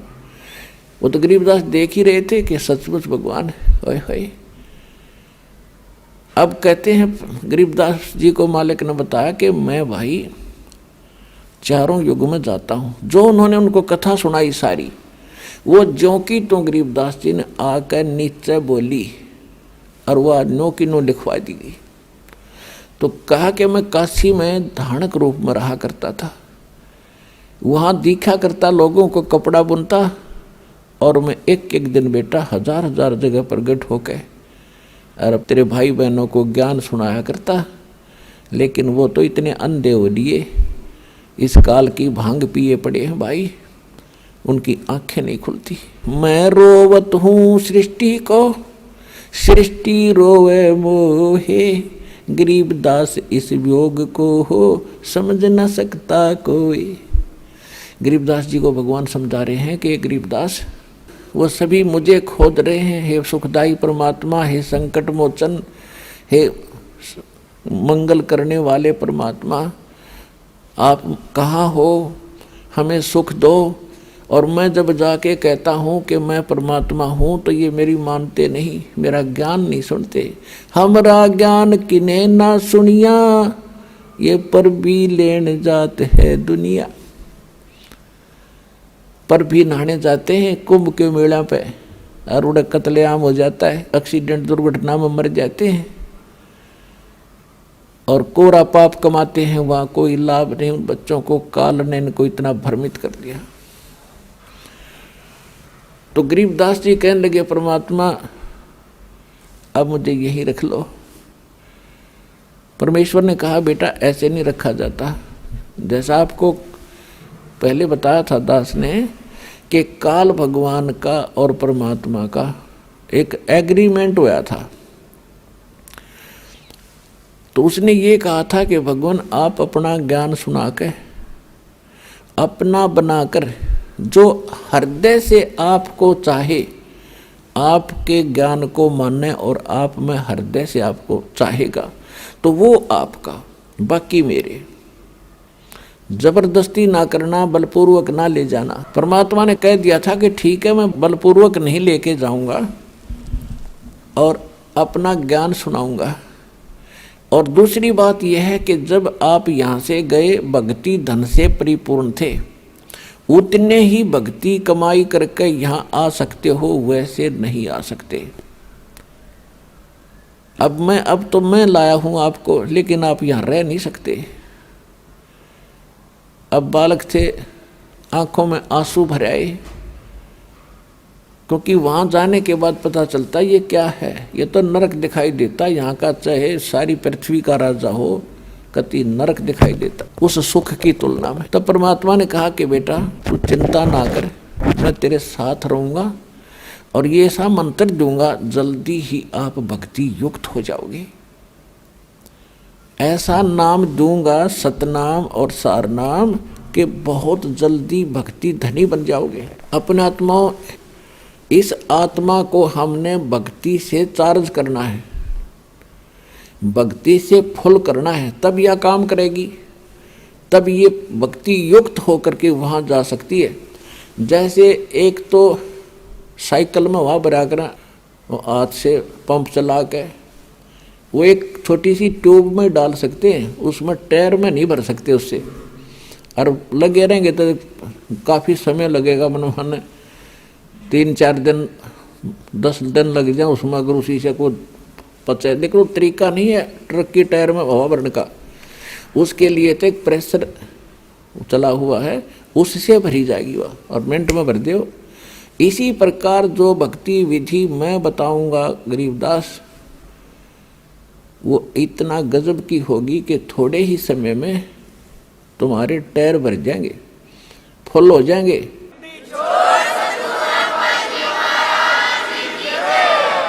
और फिर कितना लोड धर कर चल पड़ी हो, खका उठा देंगे वह। तो जब भक्ति युक्त आत्मा हो जाएगी, फिर इसने कोई रोक नहीं सकता। आस्था वहाँ हो जहाँ आशा ता बासा हुई। इस ज्ञान से आपकी एक ऐसी आस्था बनेगी, अरे संसार आप देख ही रहे हो, इसका तो आपको पता ही चल जाएगा। क्योंकि पहले तो आप अपने संसारिक व्यवहारिक काम में व्यस्त थे, लोगों को देख रहे थे, मान लिया था इतना ही काम है मनुष्य जीवन का। बच्चे हो गए, इन्हें पाल दें, इनका विवाह कर दें, फिर इनका संतान हो जा, मर जा बेच सके। इतना ही जान रखा था हमने। अब पता चलेगा इसके मूल कार्य का, और फिर वहाँ जाने की अब विधि का प्राप्त होगी। तो उसके लिए परमात्मा ने उनको बताया कि एक मंत्र है 2 अक्षर का, दूंगा तेरे को, जिसमें एक ओम है, एक दूसरा गुप्त है, और तेरे को दूंगा, लेकिन आप किसी को और को भी बताना नहीं। एक लिख देना अपनी एफिडेविट रूपी वाणी में, अमरवाणी में। और कबीर सागर में, कबीर साहिब की वाणी में कुछ इन लोगों ने गड़बड़ कर दी थी, जिस कारण से परमात्मा ने अपनी महिमा की वाणी गरीबदास जी को अपना साक्षात्कार करवा कर सतलोक ले जाकर वापस छोड़कर उससे कंप्लीट लिखवा दी। कबीर सागर में भी 90%, 80% बातें सत्य हैं, 20% इन्होंने अपने हिसाब से उल्टी सुल्टी कर ली, इनका समझ में आई को नहीं। इन नकली कबीर पंथियों के जिन्होंने अपने अनुकूल लगी उसको वैसे ही थोड़ा सा चेंज कर दिया, फिर भी उसमें सत्यता बहुत कुछ है। और गरीबदास जी ने फिर क्लियर कर दिया। अब क्या बताया गरीबदास जी ने अपनी अमृतवाणी में बताया है, सत्य नाम पालड़ रंग होरी हो, भाई 14 लोक चढ़ावे राम रंग होरी हो, 3 लोक पास्यंग धर रंग होरी हो, तो ना तुले तुलाया राम रंग होरी हो। होरी माने जैसे हम होली मनाते थे ना, होली खेलते थे, तो गरीबदास जी के पास जब गरीबदास जी वापस नीचे आए थे, किसी ने कहा कि महाराज आओ होली खेलेंगे, होली। परमात्मा बोले भैया नकली होली नहीं खेला करते हम, अब हमें पता चल गया वो असली होली खेलेंगे, राम रंग वाली। राम के रंग में हम रंगे गए, और ऐसे रंग गए यू फिर कदे ना उतरे मेरा। तो उसके बारे में बता रहे हैं, मन राजा खेलन चला रंग होरी हो, उस पर पटन पर लोक राम रंग होरी हो। फिर कहते हैं सत्य नाम पालड़ रंग होरी हो, 14 लोक चढ़ावे राम रंग होरी हो, 3 लोक पास्यंग धर रंग होरी हो, तो ना तुल तुलाया राम रंग होरी हो। सतनाम का जो 2 अक्षर का मंत्र है उसकी कीमत बता रहे हैं गरीबदास जी। परमात्मा ने उनको बताया, उन्होंने फिर हमें बताया, तो परमात्मा गरीबदास जी को बता रहे हैं एक सतनाम का सिमरण श्वास और उश्वास से करने से, क्योंकि ये 2 मंत्र हैं और 2 ही प्रकार से इसका जाप होता है। उसकी कितनी कीमत बनती है, लेकिन अधिकारी से लेके अपनी मर्जी से कोई अपॉइंटमेंट लेटर लिख ले मैं लग गया तहसीलदार और लिख ले, साइन कर ले किसी के आप पे, तो वो नहीं लग सकता। वो तो अधिकारी ही अपॉइंटमेंट लेटर पे वो भर चाहे कोई, 2 साइन उसके होने चाहिए ओरिजिनल। तो इस विश्व में 21 ब्रह्मांड में इस नाम के दान करने का इस दास के अतिरिक्त कोई अधिकारी नहीं है।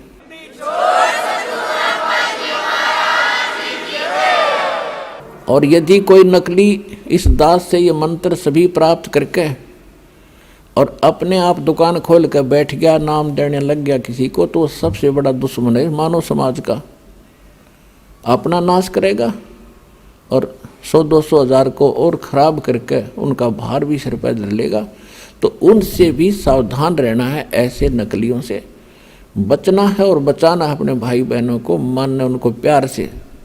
देखो यूँ मार्ग है प्यार का, इसमें धक्का नहीं चलेगा। भगवान का अनुबंध है, उस काल के साथ एक एग्रीमेंट है कि ज़बरदस्ती ना करना। तो आपने इस फार्मूले को अपनाना है, ज़बरदस्ती नहीं करना, प्यार से समझाना अवश्य। चाहे कोई गाली दे, आपने बुरा बोला है। अब जैसे एक छोटा सा बालक और अग्नि में हाथ देने चला, हीटर जला था, हीटर की तरफ भाग रहा है और उसको उठा लिया बड़े भाई ने, बहन ने या पिता ने, और वो रो रहा है मुझे छोड़ दे, और वो उधर से बालक है नादान थप्पड़ भी मार रहा है सिर में, मुझे छोड़। तो हम नहीं छोड़ सकते, उसका बुरा भी नहीं मान सकते कि बालक इसको पता नहीं और छोड़ दिया तो जलेगा यूँ। तो ये कहते हैं ना, भावनाओं को ठेस पहुंचाता है रामपाल। रामपाल भावनाओं को ठेस नहीं पहुंचाता, आपका जीवन बचाता है।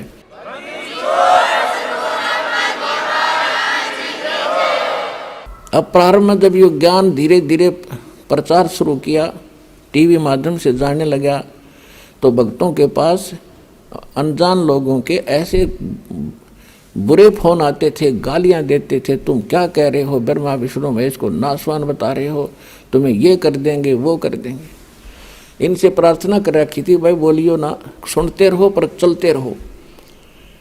एक दिन आवेगा, इनकी भांग उतरेगी, ज्ञान सामने रखा हुआ है, और अब भी नहीं समझेंगे, फिर तो पत्थर हैं ये। और फिर जान बूझ साची तजय करे झूठ ने, ताकि संगत है प्रभु सोपन में भी ना दे। आंखों प्रमाण देख के और फिर भी नहीं मानेगा तो पत्थर आदमी है, कहते इसे नालायक के तो सपने में भी ना मिला हमने। तो इसी प्रकार आपका प्रयत्न है, प्रत्येक भाई बहन को समझाओ, और कोई ऐसी गलती कर रहा है उसको समझाओ, क्यों पाप का भागी बन रहा है, ऐसी गलती मत करो।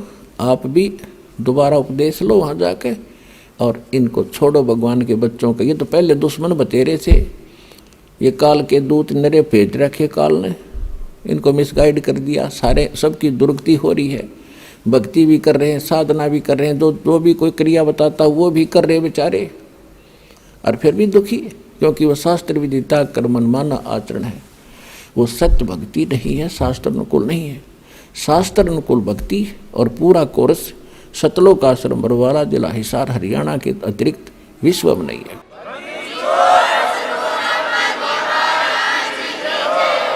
तो प्रसंग चल रहा है कि एक सतनाम के जाप को अधिकारी इस दास से प्राप्त करके एक भी सांस अपने स्वरित और निरत, मन और पवन, इन चारों पदार्थों को एकत्रित करके लेना है।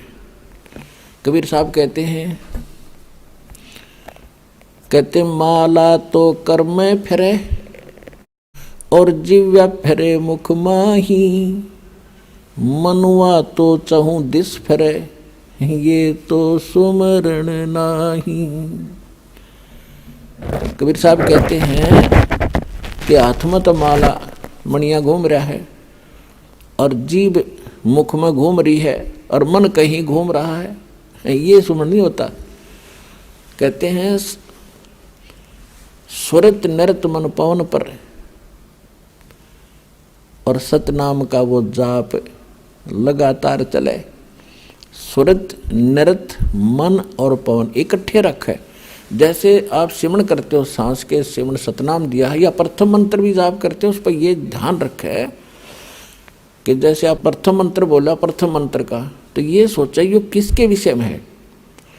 5-4 जो लगातार जो मंत्र करें, 5-4 बार ये अभ्यास करें, ये किसका है, और उसके बाद बेशक शीघ्र करो, लेकिन ये ध्यान रहे मैं बोल क्या रहा हूँ। अब बोलते हो सत सुकृत अवगत कबीर, तो फिर इस क्या बोल रहा हूँ ये शब्द है, इस शब्द के साथ इस चित्त यानी मन को लगाना है, और ध्यान रहे कि मैं क्या बोल रहा हूँ, कौन से अक्षर का उच्चारण कर रहा हूँ। तो इसमें स्वरित और नृत अपने आप रहेगी कि किस जाप को कर रहा हूँ। स्वरित नृत मन और पवन। पवन माने वायु, जो श्वास के सिमरण से संबंधित है, ये कि इस पर श्वास जब जाप करो तो इसके साथ ये सांस भी ध्यान हो कि मैं बाहर कौन सा छोड़ रहा हूँ, अंदर कौन सा ले रहा हूँ, और कौन मंत्र का उच्चारण कर रहा हूँ। ये आपकी सुरत और नृत्य में रहना चाहिए। मैं के बोलूँ हूँ, अपनी सुरती उस पर लाए रखे। सुरती समझो आत्मा के कान हैं और नृत्य जो है आत्मा की आंखें हैं, ऐसा समझ कर दो। अब जैसे सुमन करते हो तो क्या मैं बाहर छोड़ रहा हूँ, कौन से मंत्र का उच्चारण अपने आप होता, श्वास से महसूस होता मैं क्या बोल रहा हूँ, उस पर ध्यान रहे, अंदर क्या ले रहा हूँ। तो ये सुमन बने आपका ध्यान कहीं और श्वास करें जाओ खेचम खेचा, इससे कोई लाभ नहीं। स्वरत नृत्य उस पर लगी रहे, मैं क्या बाहर छोड़ रहा हूँ, क्या अंदर ले रहा हूँ, या प्रथम मंत्र में किस किस जाप को कर रहा हूँ। जब जल्दी करते हो, क्योंकि स्वाभाविक हो जाता है, जल्दी करना पड़ता है। तो उसमें ये सोचो मैं बोल के रहा हूँ, पहले तो ये पता हो कि किस किस का जाप है। ये 2-4 बार अभ्यास करके फिर बेसिक केवल शब्द पर ही ध्यान रख सकते हो। के बोल रहा हूँ, कौन सा मंत्र बोल रहा हूँ, हरियम बोल रहा हूँ, किलियम बोल रहा हूँ, उस पर ध्यान रहे। तो उस पर जरूर रहना चाहिए, वो नहीं माला फेरे जाओ। तो ऐसे ही सतनाम पर बात चल रही है कि सतनाम पालड़े, तराजू के एक पलड़े में ऐसे किया हुआ श्वास उश्वास सुरत नृत और मन और श्वास के साथ किया हुआ एक श्वास के सिमरण की ओनली एक मंत्र, सांस बाहर छोड़ा और अंदर ले लिया, पूरा हो गया एक मंत्र। इस एक मंत्र के जाप को तराजू के एक पालड़े में रख दो, उसकी कीमत। और दूसरे पलड़े में 14 लोक, विष्णु का लोक, शिव का लोक और ब्रह्मा जी का लोक, धर्मराज का लोक, नीचे के यताल पताल उतल सारे, और ऊपर के गोलोक और दुर्गा का लोक, ब्रह्मलोक, सपतपुरी, स्वर्ग और नरक। स्वर्ग नरक ये अलग 3 लोक न्यारे हैं। ये स्वर्ग, पृथ्वी और पाताल ये लोक अलग हैं 3, इनसे हटकर हैं। तो क्या बताया है कि ये 14 लोक उस महास्वर्ग तक दूसरे पालड़े में रखते सतनाम के श्वास के से तोलने के लिए।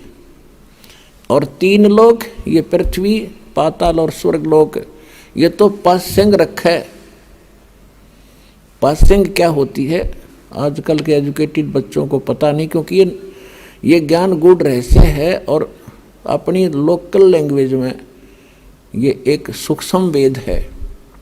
तो दास का जन्म ऐसे समय में दिया, दाता ने दास ने दोनों जमानों की लैंग्वेज का ज्ञान हुआ, जिस कारण से इन गूढ़ रहस्यों को आज समझ सका। और इस ग्रंथ को, गरीबदास साहिब जी के ग्रंथ को आज के बालक पढ़ के देख लो, इन्हों का डरते इसमें पता नहीं क्या लिख रखा है, क्योंकि वो भाषा उन्होंने अपने उस समय की भाषा में लिखा। तो उसमें क्या लिखा है, पासिंग किसे कहते हैं। जैसे हमारे यहाँ दास का जन्म किसान परिवार में हुआ, तो हमारे घर पर ये व्यापारी लोग आते थे, कोई चने तुला ले जाता था, कोई बाजरा, कोई गेहूँ।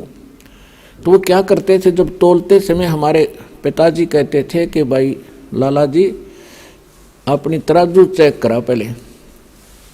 वो देखते थे अगर थोड़े से अनबैलेंस्ड होती, वो सौदा करने आया था, जैसे गेहूं का ढेर पड़ा है और उसी को तोलना था, तो गेहूं ही एक मुट्ठी उठाई उस ढेर में से, और तराजू को एकसार करने के लिए, एररलेस करने के लिए, उसकी त्रुटि निकालने के लिए एक पलड़े में वो थोड़े से गेहूं डाल देता था, 2-4 ग्राम, और जिससे वो डिफेक्ट तराजू का ख़त्म हो जाता था।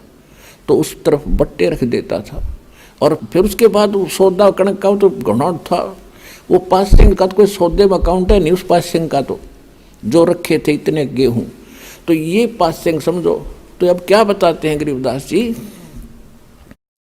सतनाम पालड़े रंग होरी हो। सतनाम के 2 अक्षर हैं, वो तो स्पष्ट लिखा है वाणी में। सतनाम तो दास इसलिए बोल रहा है, इसको थोड़ा सा सार्वजनिक कम कर रहा हूं अभी, वैसे कर तो दिया तकरीबन। वो 2 अक्षर का नाम है, एक ओम और दूसरा वो तत् सांकेतिक है। कहते ये सतनाम है 2 अक्षर का, ये 2 अक्षर के नाम का जाप सतनाम कहलाता है। तो कहते सतनाम पालड़ रंग होरी हो, और 14 लोक चढ़ावे राम रंग होरी हो। 3 लोक पासेंग धरे रंग होरी हो, तो ना तुले तुलाया राम रंग होरी हो।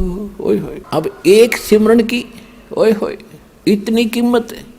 और परमात्मा खुद अपनी वाणी में बोलते हैं, कबीर कहता हूँ कहीं जात हूँ और कहूँ बजा के ढोल, श्वास जो खाली जात है ये 3 लोक का मोल।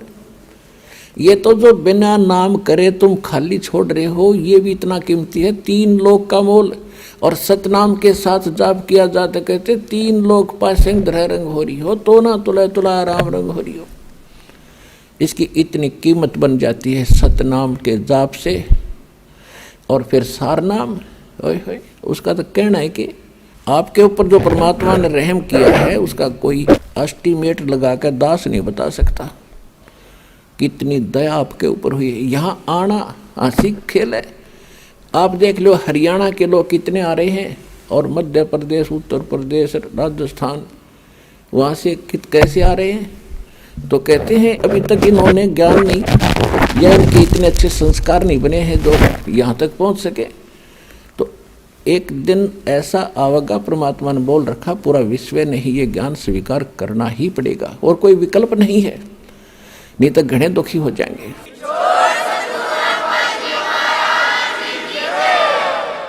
तो इस प्रकार गरीबदास जी से कहा कि बेटा तू जा, वापस जाओ आप, और इस नाम का जाप करोगे ना बहुत जल्दी भक्ति युक्त हो जाओगे। गरीबदास जी 61 वर्ष की उम्र में, 61 वर्ष रहे शरीर में, 61 वर्ष की उम्र में सब इच्छा से शरीर छोड़ा था। और फिर उसमें तो भगत पीछे पड़ गए, महाराज और रुक जाओ, बहुत और कुछ दिन रहो। 6 महीने का समय दे दिया। 6 महीने के बाद मैं नहीं रहूँगा इस लोक में भाई, मेरा काम पूरा हो गया। तो 6 महीने के बाद सबको पहले सूचित करके बता दिया था कल मैं शरीर छोड़ूंगा। उस दिन भादवा उतरते की द्वादशी को, और सन 1778 में गरीबदास जी 61 वर्ष की आयु में बैठे बैठे शरीर छोड़ के अपने चले गए थे। क्योंकि जिसने वो लोक देख लिया यहाँ रह सकता है। आपको तो वैसे तो इस ज्ञान से ही दास आपको इतना प्रेरित कर देगा कि आपकी आस्था यहाँ से हटकर 100% वहाँ लगेगी, तभी वहाँ जा सकोगे। ये नहीं है कि आप यहाँ की व्यवस्था, जैसे बच्चे हैं या भाई बहन माता पिता हैं, इनको भी प्रेरित करो, इनको भी समझाओ, साथ रखो अपने। और लास्ट में जब मृत्यु के समय एक ध्यान रखे, किसी भगत की भी मृत्यु होती हो तो उस समय उससे ये नहीं पूछे तेरा कौन याद आव है, किसने बुलावा। उसको ये कहे सुरतीला सतलोक में कदे उड़ जाए, यहाँ पोते पोतिया में पीछा छुटवा ले, टाइम है तेरा। तो वो थोड़ी भूल पड़े तो उसका याद दिलानी चाहिए, सुमन कर भगत जी, सुमन ना छोड़िए। गरीबदास जी को परमात्मा ने समझा बुझा के और वापस भेज दिया। उधर से क्या हुआ कि पीछे से वो पाली गवाले थे, उनका याद आई 4-5 घंटों के बाद। वो दूर ले गए उन पशुओं को। उन्होंने कहा रे बालक कहाँ है, लड़की का लड़का, उसको लिया उठा के, उसका समय आ गया गाय घेरन का, उसकी नंबर आ गया यहाँ पाली बनकर खड़ा होने का। तो वो पहुँचे वहाँ पर जहाँ पर वो छोड़ के आए थे। गरीबदास जी 10 वर्ष के बालक, पहले अच्छे हट्टे कट्टे शरीर थे, अच्छा मजबूत सा शरीर होता था, ऐसे बैठे आसन लगाए। तो उसने दूर से आवाज़ लगाई पहले तो, फिर निकट जाकर उसको पकड़ के कहा खड़ा हो ले भगत जी, समाधि कहाँ चली गई तेरी। वो गिर गए, क्यों वो शरीर में थे ही नहीं। अब उसको देखा सड़क डॉक्टर ने देखी, खत्म। उसने आवाज़ लगाई कि लड़का मर गया, भाग्यो। वो पाली दौड़ कर आई, सबने देखा सचमुच बाबा जी ने जादू तंत्र का दूध पिला दिया, बालक मर गया। गांव में दौड़ कर आए, 1.5 किलोमीटर दूरी पर खेत था, गांव में दौड़ कर आए। गांव वालों को पता चला, माता पिता तो दोनों अचेत हो गए, बेहोश हो गए इकलौते पुत्र की मृत्यु सुनकर। क्यों 12 वर्ष के बाद उत्पन्न हुआ था, 10 वर्ष का हो चुका था, गास नहीं थी। दोनों माता पिता बेहोश हो गए बच्चे की मृत्यु सुन के। नगर के लोग जा कर के वहाँ से शव को घर पर लाए, अंतिम संस्कार के लिए चिता पर रख दिया। उधर से परमात्मा ने कहा कि जा बेटा, तेरा शरीर नाश करने वाले हैं। तो उसी समय चिता के ऊपर ही सचेत हो गए, और जो बंधन बांध रखे थे, जो बांध कर ले जाते हैं घर से, वो अपने आप टूट गए।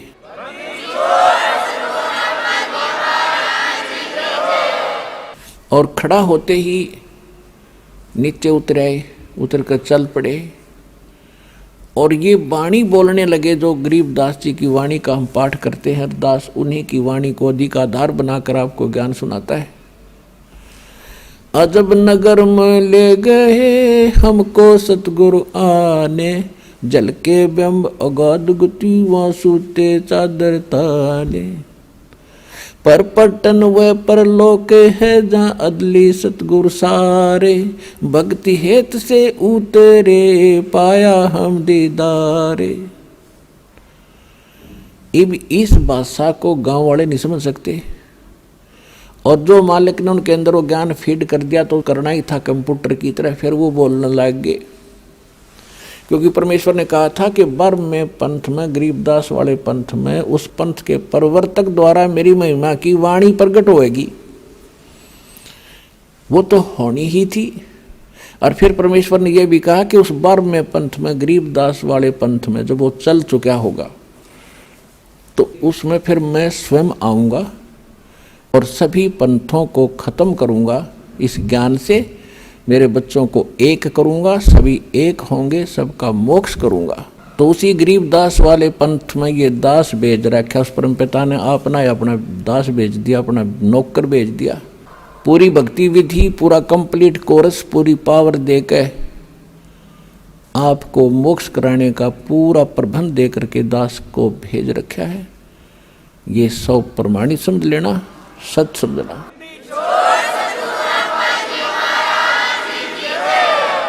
अब ऐसे ही गांव वालों ने सोचा, भाई बाबा जी ने जंतर मंत्र का दूध पिला दिया, जादू जंत्र का टोने टोटका करके कुंवारी गाय का दूध निकाल कर पिला दिया और लड़की का लड़का पागल हो गया। अब वो बात करें सिद्धि, वो जवाब दे कहाँ गया था, वो कौन था बाबा जी, तो वो क्या बताया करते, अनंत कोट ब्रह्मांड का एक रति निभारे। सतगुरु पुरुष कबीर हैं वो कुल के सर्जनहारे। और फिर क्या बताते थे, अलल पंख अनुराग है सुन मुंडल रठीरे। दास गरीब उधार दिया मोय सतगुरु मिले कबीर। अब गांव वाले क्या समझे इन गुड ड्रेसियों को, तो उनको पागल कहने लगे। गरीबदास जी को पागल, बावड़ा, पागल हो गया लड़का, कोई बात नहीं करता ढंग से। तो न्यू सोचा भी कोई बात नहीं, लड़की इस बावड़े ने देख कर जी लेगी, ये जीवित तो हो गया, पागल है जैसा भी, या लड़की मरा हो नहीं था इसकी माँ, अब इसको देख कर ही अपना जीवन जी लेगी, ये कहकर सब्र कर लिया। उसके बाद झाड़ फूक वालों को भी दिखाया, जादू जंत्र वालों को भी दिखाया, लेकिन उस पर क्या असर करे था जादू जंत्र वाला, वो तो जिसने जादूगर ने जो मंत्र कर रखा वो ही चलेगा फिर थे। अब 3 वर्ष के बाद एक दादू पंथी संत था, क्योंकि दादू साहब जी को भी परमात्मा ऐसे ही लेकर गए थे सचखंड में, एक जिंदा महात्मा के रूप में आए थे। और 7 वर्ष के दादू जी थे, तब बच्चों में खेल रहे थे, वहाँ उनको मिले थे, सचखंड लेकर गए थे, फिर वापस छोड़ा था। तो दादू साहब जी ने परमेश्वर कबीर जी की बहुत महिमा गा रखी है। जिन मुझको निज नाम दिया सोए सतगुरु हमारे। दादू दूसरा कोई नहीं वो कबीर सिरजनहारे। जो दादू पंथी संत था, बनिए के घर जन्म था उसका, 65 साल की उम्र होली थी। घर त्याग कर सन्यासी होकर के, बाल बच्चे छोड़कर वो दादू पंथ में दीक्षित होकर के और सन्यासी बनकर घूमता रहता था। कभी किसी गांव में जाता था, सत्संग करता था, कभी ऐसे शिष्य बना रखे थे। तो छुडानी के अंदर भी उनका एक शिष्य था, उसके वहाँ रुका करते थे, साल में 2 वर्ष में उधर आने का उसका नंबर आता था। तो 3 वर्ष के बाद जब वो वहाँ पहुँचा छुडानी में, तो जिसका वो शिष्य था उसने प्रार्थना की कि महाराज जी हमारी लड़की के लड़के पर किसी ने जादू जंत्र कर दिया, ऐसे ऐसे कुंवारी गाय का दूध निकाल कर पिला दिया, वो लड़का मर गया था। यह तो शुक्र है भगवान का, उसके सांस वापस आ गए, लेकिन वो पागल हो गया। और कहते हैं संतों की विद्या को संत ही काट सकते हैं। आप दया कर दो, आप कुछ कर सकते हो तो उस दादू पंथी गोपाल दास नाम था उसका। गोपाल दास ने कहा कि भी लाओ मेरे पास, कोई दिक्कत नहीं, भूत प्रेत का साया नहीं रहेगा, मैं जानता हूं विद्या। अब वो व्यक्ति गरीबदास जी के नाना जी के पास गए और उनसे कहा कि ऐसे ऐसे मेरे पास एक महात्मा आते हैं, बड़े पहुंचे हुए हैं और बच्चे का वो इलाज कर देंगे। तो 5-7 गांवों के बुजुर्ग से जिम्मेवार से आदमी उस बच्चे ने लेकर वहाँ गए, उसी गांव उसके घर पे। तो गोपाल दास ने पूछा कि बेटा वो कौन था जिसने तुझे बर्बाद कर दिया, क्या नाम था उसका, कौन था वो, क्या किया उसने? तो गरीबदास जी ने कहा कि मुझे बर्बाद नहीं किया, मुझे आबाद कर दिया। अजब नगर में ले गए हमको परमेश्वर आने, जल के बिंब अगाध गति हम सूते चादर ताने।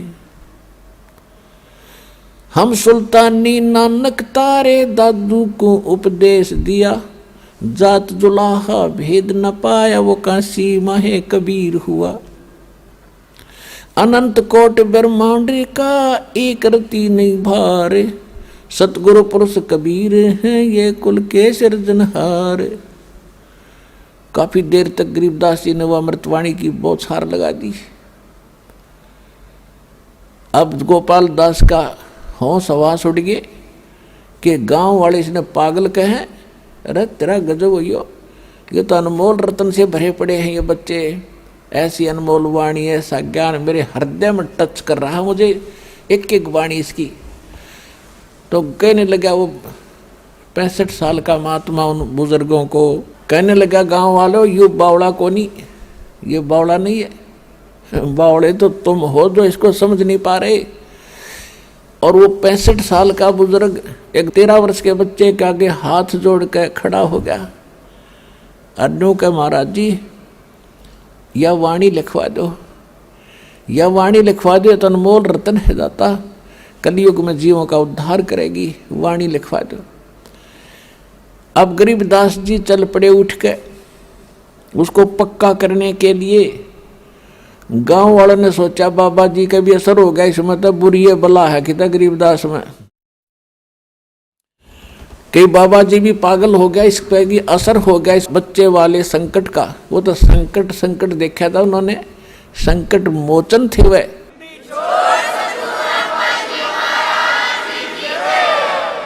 अब 3 दिन तक वो गोपाल दास उनसे विनय कर रहे हैं, जब भी मिल जाते हैं 1-2 घंटा उनसे प्रार्थना करते हैं, फिर उठ कर आ जाते। तीसरे दिन जब गोपाल दास जी ने विनय की तो गरीबदास जी ने कहा कि देख ले भाई महात्मा जी, अगर सारी लिख है ना मैं जो लिखवाऊँ टोटली तो बोलूँगा ना, मैं बोलूँगा नहीं, सारी लिख ले।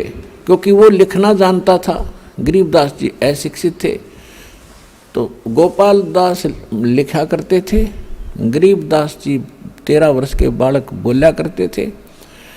और गरीबदास जी की एक बटबेरी का बाग था, बेरी का बाग, उसमें एक जांडी का पेड़ था, वो बहुत देर तक सुरक्षित रखा भक्तों ने, अब तो वो खत्म हो गया, उसके स्थान पर वैसे यादगार सी बना रखी। तो वहाँ बैठकर लिखा करते थे, वो बोला करते थे गरीबदास जी, गोपाल दास लिखा करते थे। तो लगभग 6 महीने में उनका लेखन कार्य पूरा हुआ। उसके बाद भी वो गोपाल दास ज़्यादातर रहने लग गया उनके साथ, और वो कहीं कोई बात होती तो फिर भी बोला करते थे, तो गोपाल दास साथ साथ लिख लिया करते थे। तो काफ़ी समय तक ये वाणियाँ लिखी गई, ऐसे लिखी गई। तो इस प्रकार देखो वेद बताते हैं कि वो परमात्मा सतलोक में रहता है, सिंहासन पर विराजमान है, नर आकार है, मनुष्य दृश्य है, और वो सशरीर है, उसका नाम कबीर है, और वहाँ से चलकर आता है, अच्छी आत्माओं को मिलता है। और जब वो परमात्मा धरातल पर शिशु रूप धारण करके आता है तो कंवारी गायों का दूध पीता है। तो ये लीलाएं की किसने? आज तक किसी भी संत महापुरुष या जिसको हम भगवान मानते थे उनकी किसी हिस्ट्री में दिखा दो जो वेदों से मिलती हुई लीलाएं की हो। तो he is God, Kabir is God.